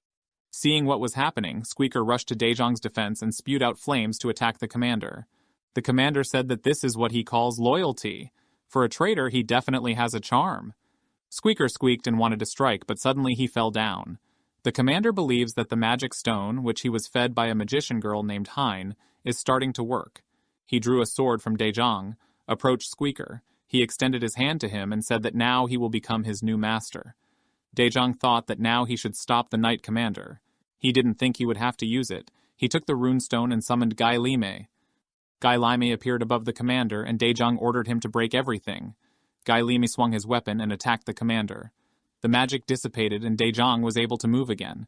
He reached into his bag with his hand and told the commander that he could forgive bullying him, but how dare he bully his kid? He took out a glowing orb from his pocket. The system window said 5 uses left. He used the item and the number of uses changed. An item appears in front of Daijong, the zookeeper's belt. The system window reports that this item has 4 uses left. At this time, Charon, Dagyong, Yugyong, and Flicker find themselves in the palace. Charon is surprised by the huge yard and asks, "Is there no one here?" Dagyong assumes that they are here first. Yugyong angrily asks why hasn't Takwon come yet. A palace guard approached them and asked if they were here to get a guild quest. Yujong confirmed his words and asked how many participants can register. The guard replies that 5 people can register. To apply, you need to write the name of the guild and representatives. To avoid any problems, representatives must apply in person. The system window announces the guild quest. The Kingdom of Arthur is looking for outstanding warriors. A tournament will be held to find the future knights of the kingdom. Every Astrom user can take part in it.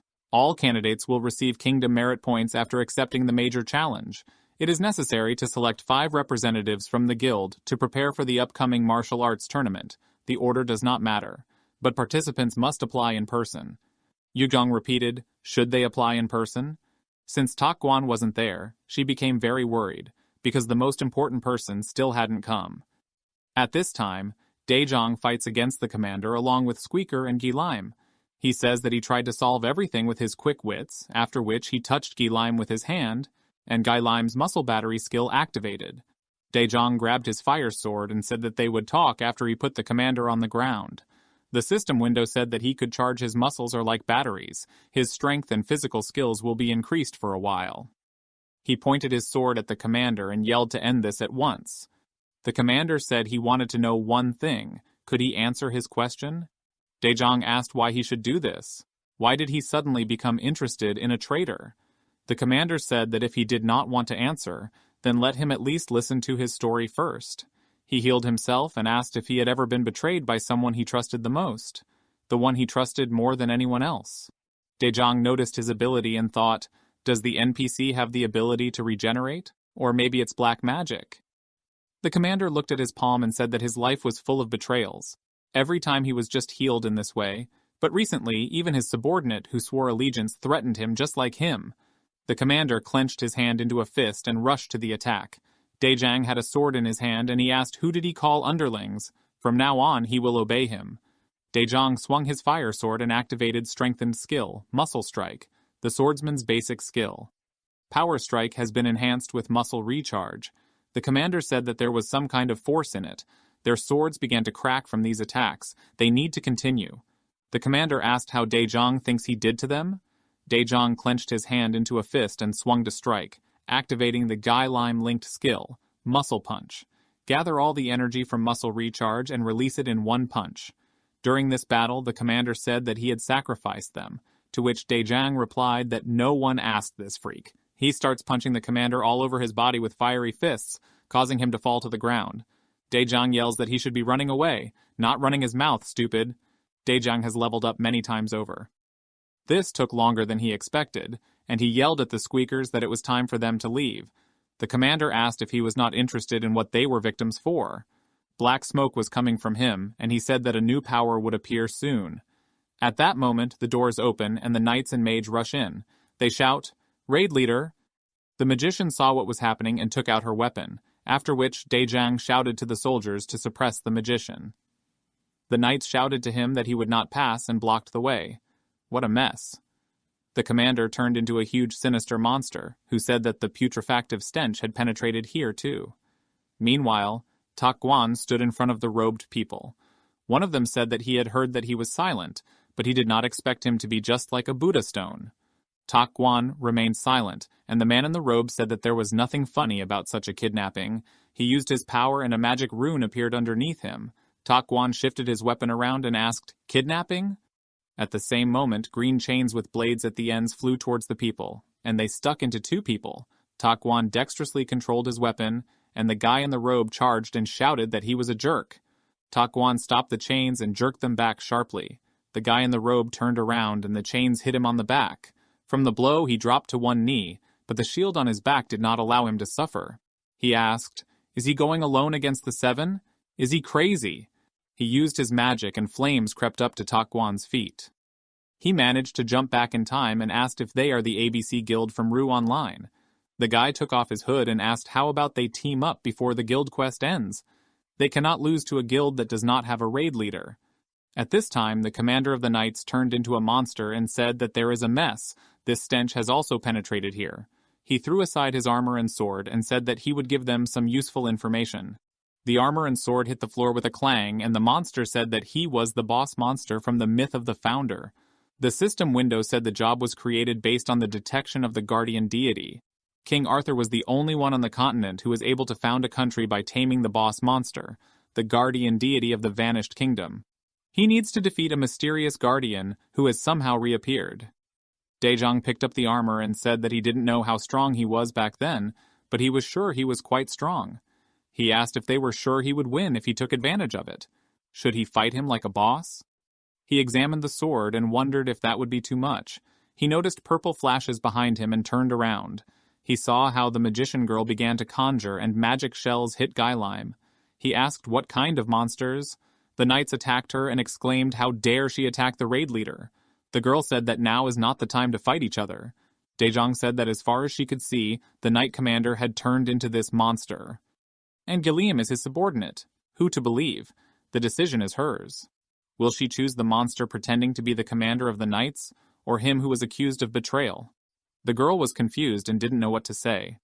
Dejong told her to think carefully. Let her not stop him from catching the boss. He grabbed his sword and rushed to attack along with the fiery Squeaker. They approached the monster, and Squeaker began to attack it with fiery projectiles. The monster repelled the attack and said that they seemed to be still close. Smoke began to come from his paw, and he asked how long he thought it would last. Dejong started attacking him, and the monster said that if he survived his attack, he would tell him his story. He swung his claws, and at that moment Dejong grabbed the Squeaker and dodged the monster's blow. Dejong yelled that he already said he didn't care at all. Squeaker squeaked and warned him that he was starting to burn. Daejong said it's okay, he can't stop the flames. He thought it was dangerous, one hit and he would be dead. The monster attacked again and said that Arthur never tamed it. Daejong pushed Squeaker forward and the raid leader's fusion skill with Squeaker activated. Squeaker unleashed a powerful stream of flames, flamethrower skill, absorbs the aura of the raid leader and releases incredibly hot flames. This can block melee attacks. The power of the monster and the stream of flame touched and began to resist each other. After a few seconds, everything was quiet. Daejong took Squeaker in his arms and said that since he was still talking, he would ask him a question. Does he mean to say that he was slandered or something like that?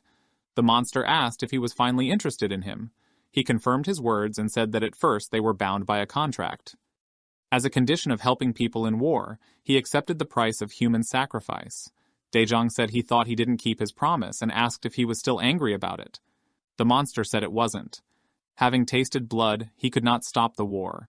Humanity is dying like flies. Why do they need a victim? Arthur wanted peace and said that he would sacrifice himself to end the bloodshed, which is why he took possession of his body. More precisely, Arthur himself took the body of the monster. The knights and the mage were greatly surprised. Arthur looked at his paw and said that they probably guessed what happened next. The monster, unlike him, who was weak and old, continued to conquer and fight. He wants to destroy this kingdom that has grown up on the blood-soaked land. The bloodline of this cursed kingdom will be destroyed by his own hands. He wounded his paw with a claw and said that he wanted to repeat what he had previously said to his proud knights. Who to believe? The decision is his. He asked if he would become a traitor and help him, or would he protect the interests of the kingdom? The system reported that the royal event was activated.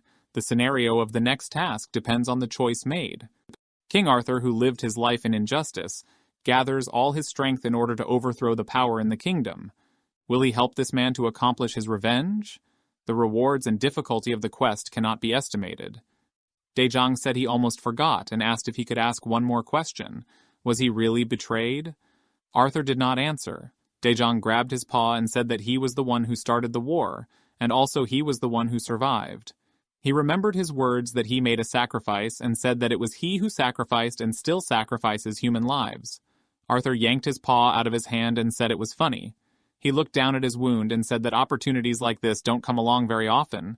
His wound healed, and Daejong said that the wound was deep, so he did everything slowly. He drank the potion and said that Arthur was the first to propose and asked why he keeps resisting. He took out his sword and repeated once more that he was a subordinate. He used a special wizard skill, Double Charge, which allows you to use two skills at the same time. He walked towards Arthur and used the raid leader's exclusive skill, a bullet lunge that delivers a stabbing blow enhanced by fire and frost auras. Arthur also prepared to attack and struck. Their powers collided and Arthur was surprised, because the aura enveloping the Daejong weapon increased the damage on impact. Arthur was knocked back from a strong blow, and the magician girl was surprised. Did he use a double charge? Meanwhile, Sung Soo stands in the middle of an arena filled with spectators. He clenched his hand into a fist and thought it was incredible. The tournament organizers announced that if the opponent did not arrive on time, Sung Soo would be automatically declared the winner of the final qualifier for the royal tournament.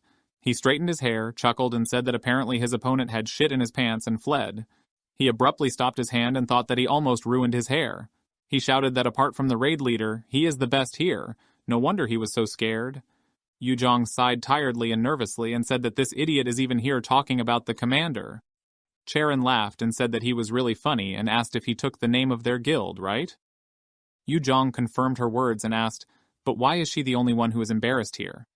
Flicker got up abruptly and yelled that he was a jerk. How dare such a scum talk about their leader? Just let him get to him and he will finish him off. She thought that there was another fan of the commander. It looks like he's having a hard time. The spectators were surprised and looked at a man in a robe and with a staff in his hands, who was approaching the center of the arena. He tapped his staff and an image of the king appeared. One of the spectators admiringly said that this is the king. The king said that he welcomed all the guests and inhabitants of the kingdom of Arthur. Relatively recently, their country has become the victim of a series of unpleasant incidents, and therefore, to strengthen the position of the royal family, he wants to hire a squad of brave knights. The members of the guild that will be the last one to win the tournament will receive the title of commanders and their army. In addition, they will be given their own territory. He began to disappear and wished everyone good luck. The audience roared with delight. At this time, Dejong was fighting a monster. From the blow, Arthur whimpered in pain, and Dejong said that by his stamina you couldn't tell that he was the boss. He used the aura shift skill, which quickly moves the aura actively. He attacked him and said, "What does that mean? He really is not one. This is his last warning." From a strong blow, Arthur was thrown back for some distance. Dejong pointed his sword in his direction and plunged right next to Arthur's head. He pressed the blade to his throat and they looked into each other's eyes. Dejong said that he would become his subordinate. After a short pause, Arthur asked if he wished him to relinquish his power. Exactly how it happened 100 years ago, Dejong confirmed his words and said that then he would be able to avenge him, but with his own method. Arthur pushed the sharp blade away from his throat and gripped it tighter. He gripped the blade with such force that he hurt his paw and asked what he wanted from him. Dejong replied that he needed loyalty and honesty. After a short pause, Arthur said that it was easy, it was acceptable. Dejong removed the sword from his throat and placed it on his hand. He cut his hand and said it was the right decision. They shook bloodied hands and Dejong told him that from now on, let him be obedient. The system window reported that there was a situation where the selection options are not available. The kingdom events have been updated. He needs to take a blood oath to King Arthur. In retaliation for becoming the boss monster, he must destroy Arthur's kingdom. This mission cannot be abandoned. Dejong said they will discuss the details later. He looked at the magician and said that there was something else that he had yet to deal with. The girl was very surprised and thought, what did she just see? Dejong approached her and said that he would not repeat it to her either. He put the sword on her shoulder and asked if she would follow him, the master of the true king, or would she be betrayed by the monster bloodline? She dropped her sword and grabbed the bear badge and ripped it off her chest and threw it aside. She asked, did she think there was no point in divulging the answer? The badge hit the floor with a clang and steps were heard in the direction of this. He picked up the badge and said he liked its simplicity. Let her keep it. It will be needed in the future. She asked, what about his wounds? He sheathed his sword and replied that everything was in order. He thought that he could die. He needs to become stronger, become even stronger and bring chaos. Meanwhile, in the final round, Flicker thought of Sung Soo. It's obvious that he's a real otaku. He stopped and sped forward. He attacked and thought he wouldn't let a guy like that defile the leader's name. He looked at his rival and thought he was finished. The man almost went off the edge of the arena and thought he was strong. Flicker approached him and looked him straight in the eyes. He hit him on the forehead and the man fell over the edge of the arena. Flicker bowed to him and said he appreciated his diligence. His name is Go Haken. He is the National Youth Champion. He is the number 5 of the former Endgame Boss Guild. Meanwhile, Dejong was standing in the middle of the room and Squeaker looked at him questioningly and squeaked, what is he doing? The system window said that he had defeated a rare monster. The quest is completed. The reward will be credited soon.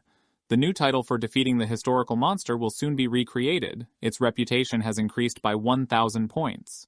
A chest with a reward appeared in front of him, and he said that it was even a little disappointing. The quests are more difficult and he's making good progress, but he's only getting 1 reward? He opened the chest and saw an A-grade space rune there. It has 3 skills. The jump skill is able to instantly cover a short distance. The teleport skill gives the ability to instantly move to a long distance in which this runestone is located. The subspace passive skill grants the ability to use space magic to create basic stats. Dejong said he was lucky. He noticed that there are several more items. The Blade of the Knights of the Polar Bears has an offensive power of 150 units, physical and magical attack, 110%, durability 300 out of 300 units. This sword adds 33 points to strength, agility, and critical damage. The commander of the Polar Bear Knights used this sword for a long time. It has been preserved in excellent condition. The sword is imbued with magical energy, and its abilities are sealed. The next item is the Polar Bear Knight Armor, which has 450 defensive power, 120% physical attack, and 100% magic attack. Durability 450 out of 450 units.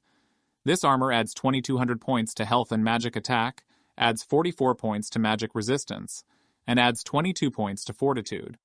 This armor can only be worn by a knight. It creates a protective aura around the commander of the Polar Bear Knights. A full set of armor was given to him when he became commander. The armor is imbued with magical energy and its abilities are sealed. Dejong thought these items had pretty good stats since the previous owner was a knight commander. Either way, he's glad the items are filled with magic. He turned towards Arthur and thought that this guy ate the previous commander, but became obedient after he gave him the item. Squeaker yelled at Arthur and Dejong took notice. So that's how it is? The system window reported that the current number of creatures had reached 3. The conditions were met, the caretaker's pocket was upgraded to Fina's belt. The system window said that Fina's belt has a rank of C. This item was obtained by completing the quest. This item adds 150 points to defense, 27 points to intelligence, 18 points to resistance. This is the last item of the summoning creature in the Kingdom of Arthur. The creature will become submissive immediately after putting on this belt. After all characteristics, health, and magical energy of the owner's creature will be restored. When the number of creatures increases to 5, the item will be upgraded. Daejong was surprised by so many useful items, and thought that now that all of his items are sorted, should they go back to their pending cases? Meanwhile, at the tournament, Sung-Soo fought a mage. Sung-Soo said that he should be honored to face him in the second round. The magician dodged the blow and said that it was so pitiful, it seemed to him that they were similar, but he still had to learn and learn. Sung-Soo said he's the only one pathetic here. The magician repelled his blow and said that the magician who would have substituted himself for such a slow blow does not exist. He hit him and blood came out of his nose. The magician said he knew it would turn out like this. Whether it be skills or perversity, if he tries to keep up with him, then he is away for another 30 years. Sung-Soo brandished his sword and said that he was already fed up with his provocations. He will get what he deserves. Saying these words, he threw his sword at him. The magician quickly reacted and dodged, but Sung-Soo had already bared his stomach and charged. He hit the magician with his stomach, and from the blow he flew off several meters. Sung-Soo took off and said it's not over yet. He did somersaults and used his exclusive skill, tearing the internal organs under terrible pressure, a technique of jumping on the opponent from above, and then suppressing with his own weight. The magician wanted to say something, and Sung-Soo asked if he had already admitted defeat. He attacked him and said that the only one he could lose to was the raid leader.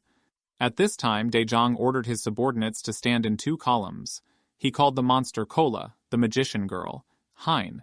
He said Kola sounded good, but Hein didn't fit. He opened the stat window and asked why her level had increased. She sheepishly replied that it was her original ability. Since she had to hide as an ordinary soldier, her magic changed. Daejong asked in surprise, "Is this possible?" so he can make good use of it. He put his hand on her shoulder and said that in that case her name would be Genie.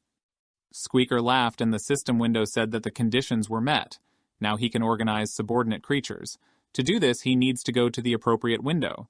Does he want to start learning? Daejong agreed and thought he should give it a try. He found himself in an empty space and asked if he was here again. The system window reported that he had entered subordinate creature organization mode. At the moment, only creatures and classes are represented. He can set 2 classes. The system reported the arrangement of creatures. Daejong looked at it and said it looks like a real strategy sim.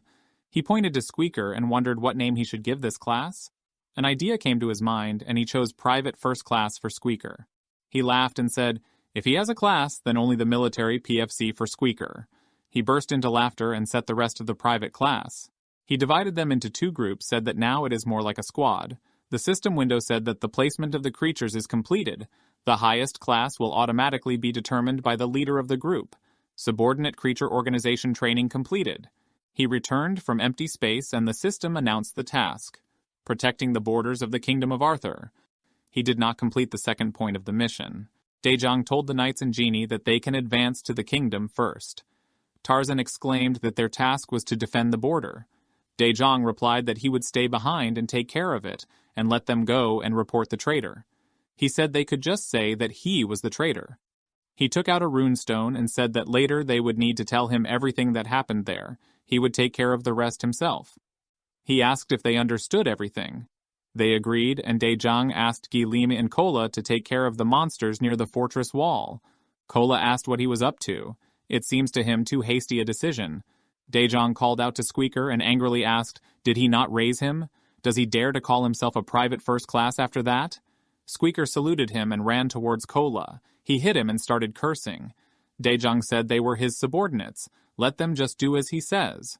Everything has already been thought out. They just have to fulfill their tasks, and it will be the finishing touch. Meanwhile, the third round began. Sung-Soo defeated another opponent. Haken also continued to win. Round 4 began. They both continued to win. Round 5 started. Sung-Soo defeated the opponent and fixed his hair. Haken won again and smirked. Began the final round. Sung-Soo stood in front of another opponent's.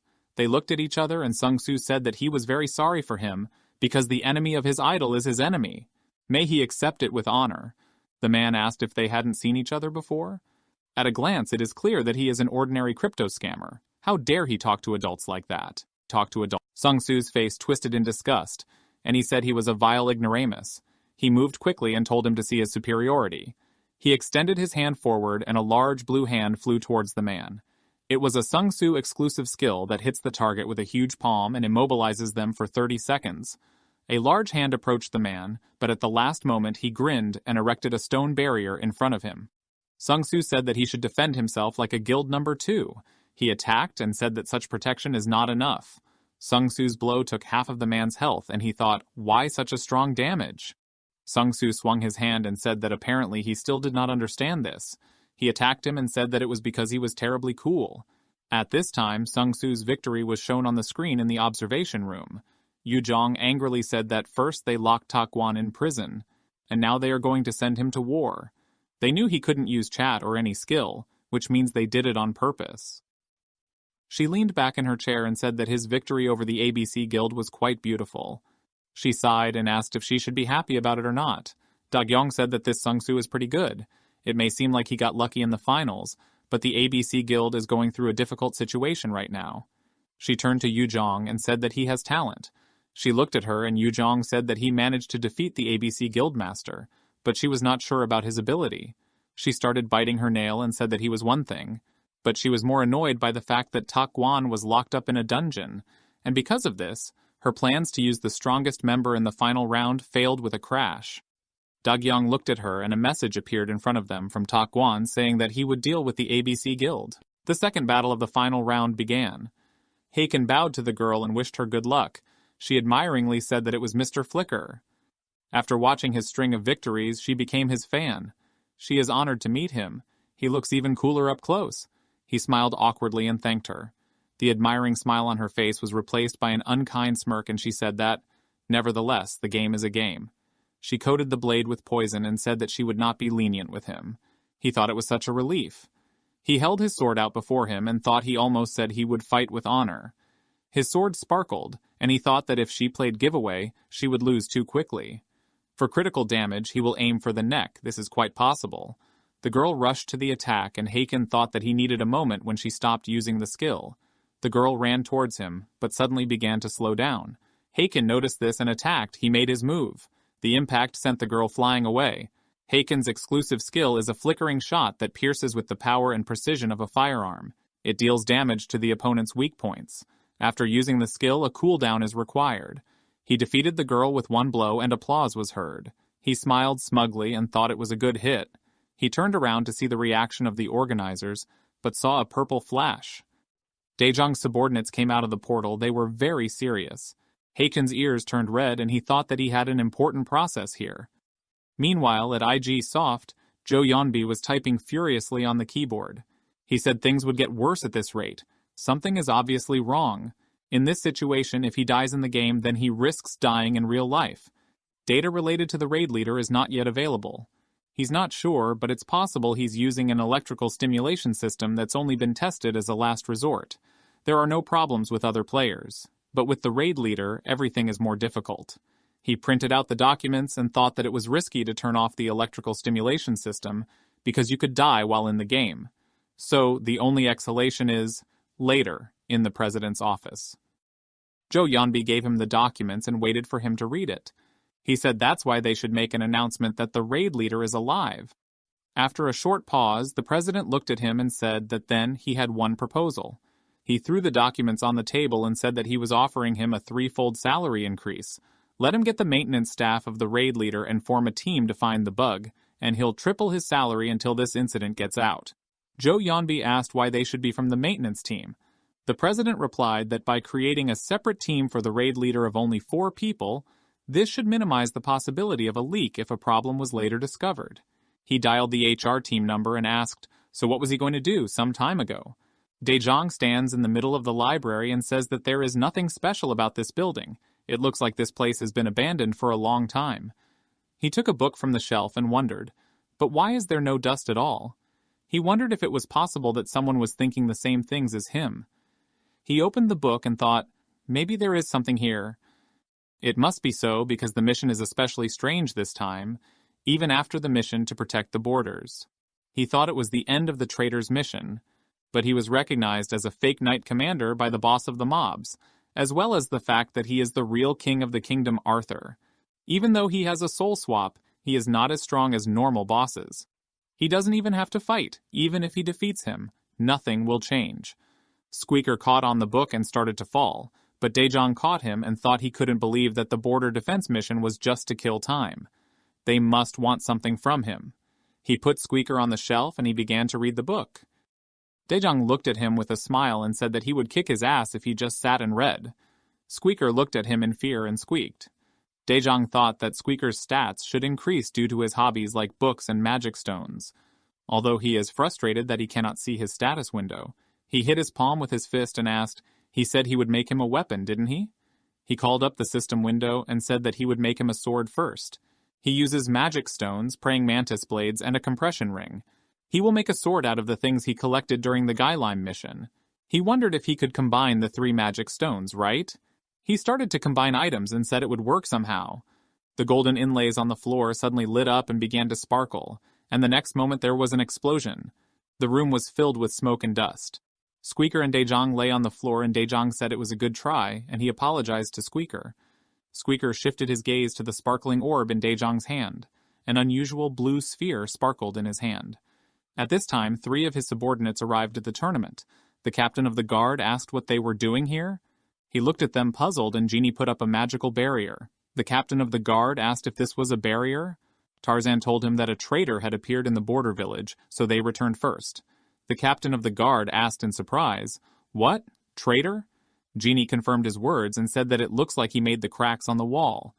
Unregistered monsters were summoned. He also used black magic. The captain of the guard asked, but why did he show up in the border village if the king was in the capital? Tualet replied that to some extent, they still don't know. They returned immediately after the walls were repaired. The captain of the guard took out a scroll of teleportation and said that he first needed to report this to the king, and they would go with him. There was a bright flash, and they disappeared. A man in a robe walked to the middle of the arena and said that they had a little hitch, but everything would go according to plan now. The crowd cheered, and the robed man began to introduce the contestants. He pointed to Haken and said that it was the representative of the final boss guild, Flicker. He pointed to the opposite side of the arena and said that it was the guild master of the endgame boss guild, Sung-Soo. He slammed his staff on the floor and said that just like in the previous match, all levels, stats, and item abilities would be set to level 30. He wished them a good match and disappeared. Hachen told Sung-Soo that he is someone who has nothing to do with their leader. Ever since he heard that he was using his fame for his own gain, he made sure he never opened his mouth again.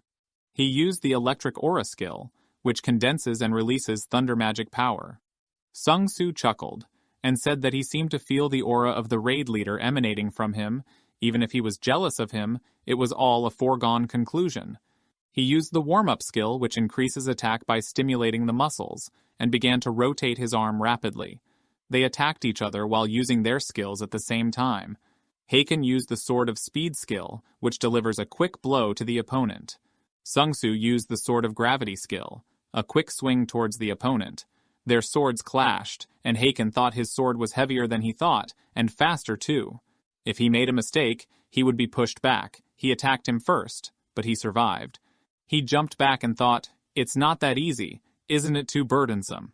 Sung-Soo shouted that he would show him his strong side.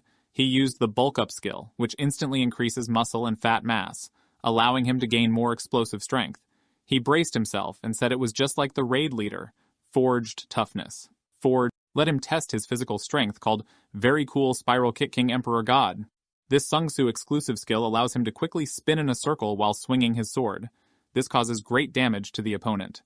Haken dodged the blow, looked at his sword, and said that he was just a brat who was just copying others. He used the skill on guard, thanks to which an aura surrounds his body, increasing agility and brute strength.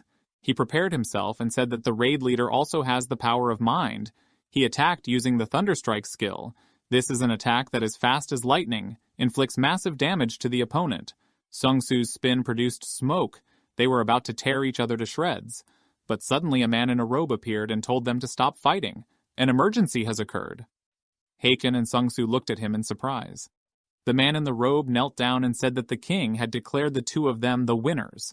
A system window appeared above them, announcing that the king of the kingdom, Arthur, had been killed by an unknown entity. With this sad news, it is no longer necessary to choose a guild to protect the king. In order to congratulate the representatives of both guilds for working so hard, the captain of the guard who manages the competition invited both guilds to the royal palace.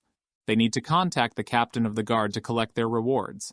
Some time ago, Daejong inspected the sphere and thought that the item had been successfully crafted, but what was that explosion? He thought it was definitely magic. Suddenly, Tarzan's voice was heard from the runestone, who announced that something bad had happened. While they are talking, unregistered monsters are attacking the kingdom. Daejong was horrified and thought that this is not what he thinks. Tarzan says that the king looks like he was killed a long time ago, and there is a magic circle next to the throne. The monsters must have been summoned with this magic circle. Daejong whispers something back and realizes that this was it. This item reacted to magic and created a magic circle in the palace. A system window pops up in front of him with a mission. Daejong says he's had this feeling for quite a while now, but he always passes out before it gets him anywhere.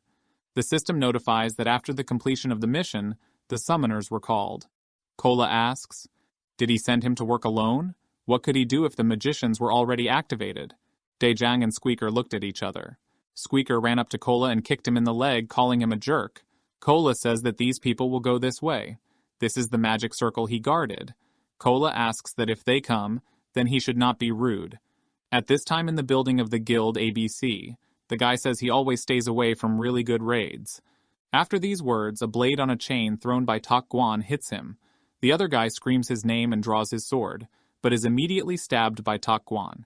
Around the corner stood two more people who are surprised by the attack. Tak Guan masterfully defeats two members of the guild, and this is noticed by a man who runs screaming to help his comrades.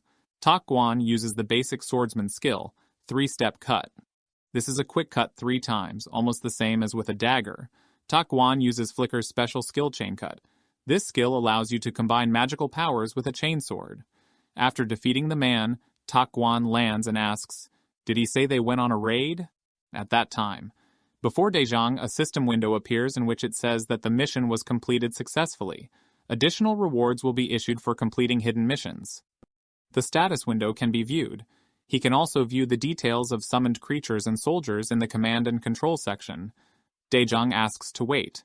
The system window says that in order to start a new mission, he will be moved to a new location. Daejong is pulled into a teleporter and he moves to a new location. Daejong refuses and says they should have at least let him finish his sentence. He now has a summon stone and uses it immediately when his cooldown ends. Daejong sighs and says that this time he will take care of him with an open heart, and asks to open the status window. A system window appeared in front of him, in which it is written that his combat power is 37850, level 72, prestige points 2866. The title of Daejong is the Lord of Historical Monsters. His strength is 130 points, agility 135 points, intelligence 129 points, also physical strength 51 points, endurance 71 points, magic 51 points, learning 52 points, subspace 1. This is the beginning of learning. Statistics increase by accumulating points based on actions.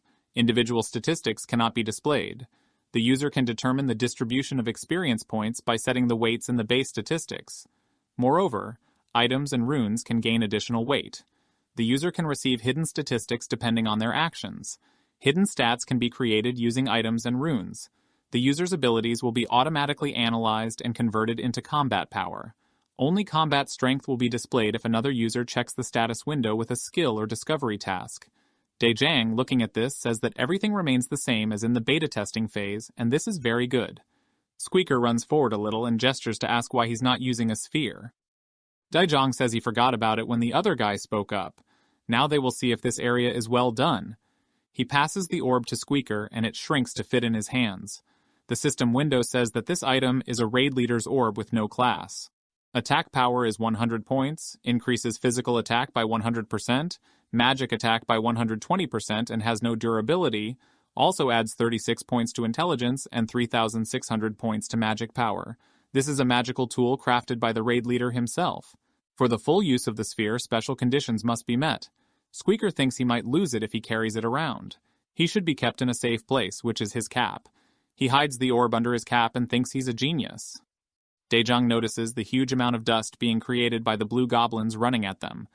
The system window notifies that he used secret methods to complete a hidden mission, and for this his rewards will be increased.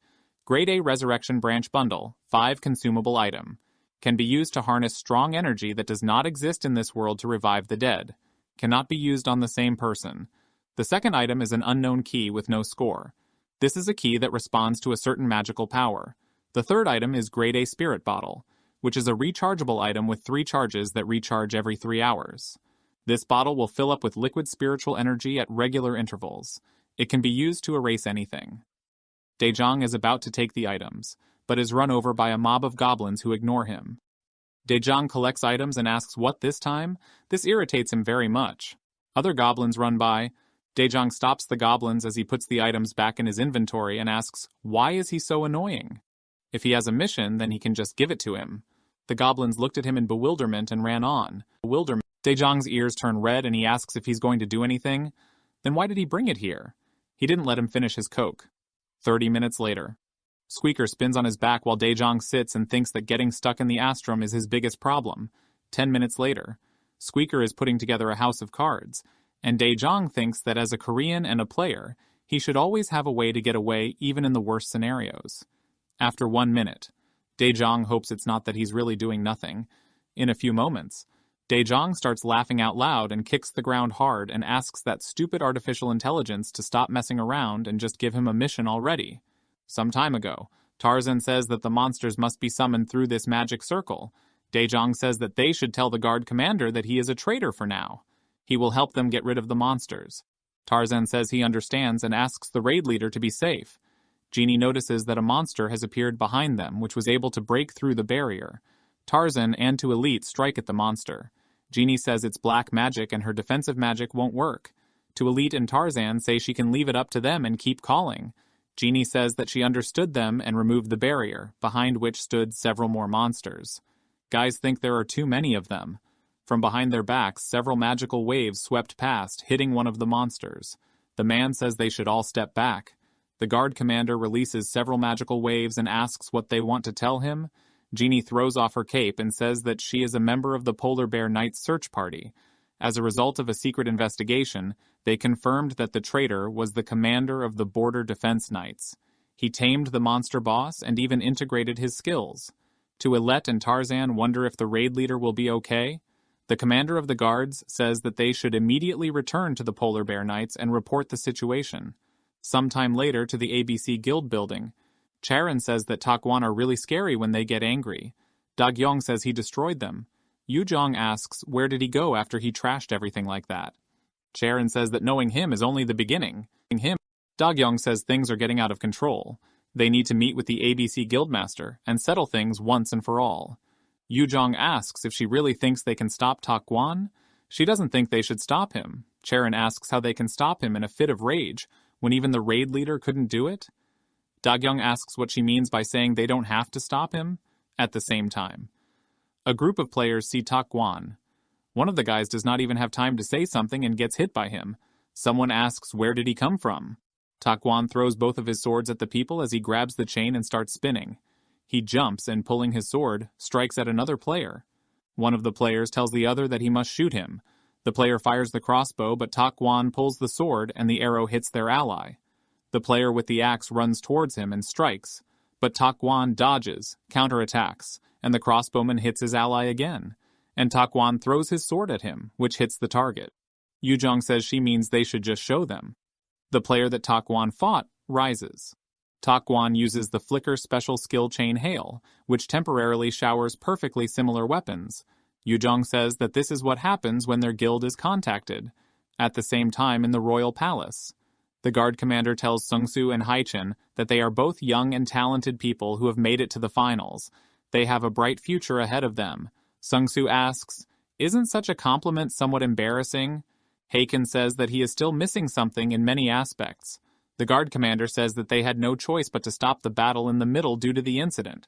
It's amazing that they both made it to the finals at such a young age. Haichin says at the same time as Sungsu that if they could finish it, he would definitely win. Sungsu says that if they could finish, the world would revolve around him. The commander of the guard says that it is very good to be young. He will tell them everything quickly, because it looks like this is an emergency. Following the polar bear and the black tiger, the two victorious guilds will become the third knightly order. Perhaps the name Lyrebird would suit them. Ever since the royal palace was attacked, the guard commanders and the black tiger knights will protect it. The knights of the Lyrebird and the knights of the polar bear, whose commanders' whereabouts are still unknown, will be tasked with finding the traitor. Since they don't have much time, they can get more information from the polar bear knights. So what are they both going to do? At the same time, Daejong asks, why does 24 hours feel like an eternity? The system window says that there are 40 minutes left before the rune ability recharges. Daejong says he tried to listen to Kola and even got rid of the goblins, even looked at his subjects. Goblins keep showing up to test his patience. They ruined his fun, just when he was about to get stronger. Daejong turns around and sees that the goblins have something broken. He runs toward them and thinks this is it. Is his quest finally here? No wonder he felt uncomfortable. This building collapsed due to poor construction. Daejong asks if this time his mission will be related to architecture. The system notifies that he has become wanted. The game will be terminated if he dies or is discovered by the Knights of the Arthurian Kingdom or another user. Daejong asks why so suddenly. The system notifies you that errors may occur along the way. It must evacuate until a new mission is generated. Daejong thinks that the mission that never showed up didn't really try to fool him, but does the system really think the knight can kill him? At this time in the office of IG Soft, an announcement about the appointment of personnel is written on a sheet of paper. The Astrom bug team is launched. Yeonbi Jo, researcher, Homan Cho, AI developer, Dosuk Gong, device quality, Mando Kim, service support. Workers say that all these people are from the domestic elite. They will catch everything. Rumor has it that their salary has increased significantly, but seriously, right in front of the president's office? The box guy thinks he should have spent more time thinking about this. Right in front of the president's office, he should be focusing on the raid leader. The guy notices that the computer says that there was a plot error. The system notifies that he has become wanted. There will be a punishment. The debuff will be applied until this status ends. Agoraphobia debuff. The more enemies he encounters, the lower his stats will be, down to 40%. Finger-pointing debuff. All his fame turned to notoriety. He will be ignored by more prestigious opponents. Daejong says he expected this, but even if it's kind, he notices something else. The system window says that Evil Mind has been obtained since it first exceeded 2,000 infamy points. An Evil Mind maximizes the effectiveness of targets with strong charisma. However, in the case of an unreasonable command, the targets will respond with hostility. Daejong thinks he could put it to good use and says it's actually good. It's time to settle down here, sometime later. Squeaker tells the goblins that they have all just become quite a bit useful. Daejong stands by, looking at the map, and thinks the area isn't as bad as he thought. Squeaker comes up to him and says that the preparations are over. Daejong says it's good and then they can start. He approaches the goblins and asks, they've always been ignored because they're weak, aren't they? That's why, even with their weak skills, they tried their best to build their defenses, even though it was eventually destroyed. That is why he will give them a good dungeon as a gift. The goblins rejoice and Squeaker looks at him in amazement. Daejong says they must now bring the materials they need. At this time, players from the Endgame Boss Guild are fighting the monster. The archer says she doesn't care if it was a fluke, but their guildmaster made it to the end. The guy says that they definitely got into a guild that is better than they expected. Now they are all appointed knights of the final boss guild. Jelly. My fave asks if he doesn't know it's because their guildmaster knows how to piss people off. They must not slow down and work hard until all the knights have been called. But why is it so quiet here? Sung-Soo cuts the monster and uses the basic swordsman skill of the gravity sword. This basic sword skill delivers a powerful blow to an opponent using strength and weight. Sung-Soo says no one can stop him. The gentleman must take care of it, and then they can rest. Jelly. My fave thinks bad things happen every time he calls them gentlemen. Sung-Soo tells Sir the territory and points his finger down. The player asks what he means. Sung-Soo says this is his territory since he started hunting here yesterday, so he must leave. The player asks if he is serious. Sung-Soo says he looks like he should teach him some gaming etiquette. Jelly, my fave, hits him on the head and says he wondered why they were getting reports. This idiot is off again. The guild members kick Sung-Soo while the archer apologizes and says he's still small. He should understand. If someone reports them again, they will be banned for a week. Sometime later, Daejong says it's amazing that it was all put together in just 20 minutes. An evil mind is certainly useful. Squeaker applauds the goblin. Dejong throws a potion at the goblin and says that before the potion wears off, they need to build a house. The angry goblin asks if they still have a job. Dejong says there is, of course. Is he good at disobeying him? The goblins remember that they once ignored him, and one of them says that he is unexpectedly timid. Dejong says he should shut up. They have 30 minutes to finish. The goblin says he doesn't even have a watch, but he acts like he does. Dejong says that they keep pestering him, though they still do what he says. Should he now pick up where he left off? Gilimi and Kola were summoned with a rune. Kola says that he feels very powerful magic. Dejong says that's why he called him. He should hurry up and tell him about it. Kola says that about it, it's his magic. Dejong asks what's wrong with him. Has he started to lose the ability to speak a little since he left? He does not understand. Did they put a curse on him? This explains why he was relatively weaker for a special boss. He remembers that he just received a bottle and sprays Kola with liquid from the bottle. Kola shrunk in size and a shimmering rune lay next to it. Dejong asks what's wrong with this. Is this some kind of malfunction? Someone has lifted the curse on the Kingdom of Arthur. The magic that was connected to the Kingdom of Arthur has disappeared. The certain someone who placed the curse is furious. Kola's attribute has been changed to Borderline. Borderline is a special attribute that possesses both monster and NPC attributes, but the affected character is considered to be neither. Dejong knew it. He should have given it to Kola from the start, so just like the mission with Squeaker, he must make the right decisions. Kola started dusting himself off and asked if Dejong is really clueless. Since Kola couldn't remove the curse, now Dejong thinks he's irresponsible, right? Everyone was touched by him. Dejong knows what he wants to say. He had told him that he wanted loyalty and truth. Kola lost his body and strength. Of course he was furious. Then he appeared before him, as if he already knew everything and bestowed upon him a mighty power. This is how he planned his revenge, which he had dreamed of for so long. But he could not even imagine that there was responsibility for such power. Before Dejong found the magic circle, those guys were heading for this continent. Dejong saw a huge shadow behind him who asked, "So he was here all this time?" The system notifies that Dejong was the target of someone who was spreading black magic throughout the kingdom.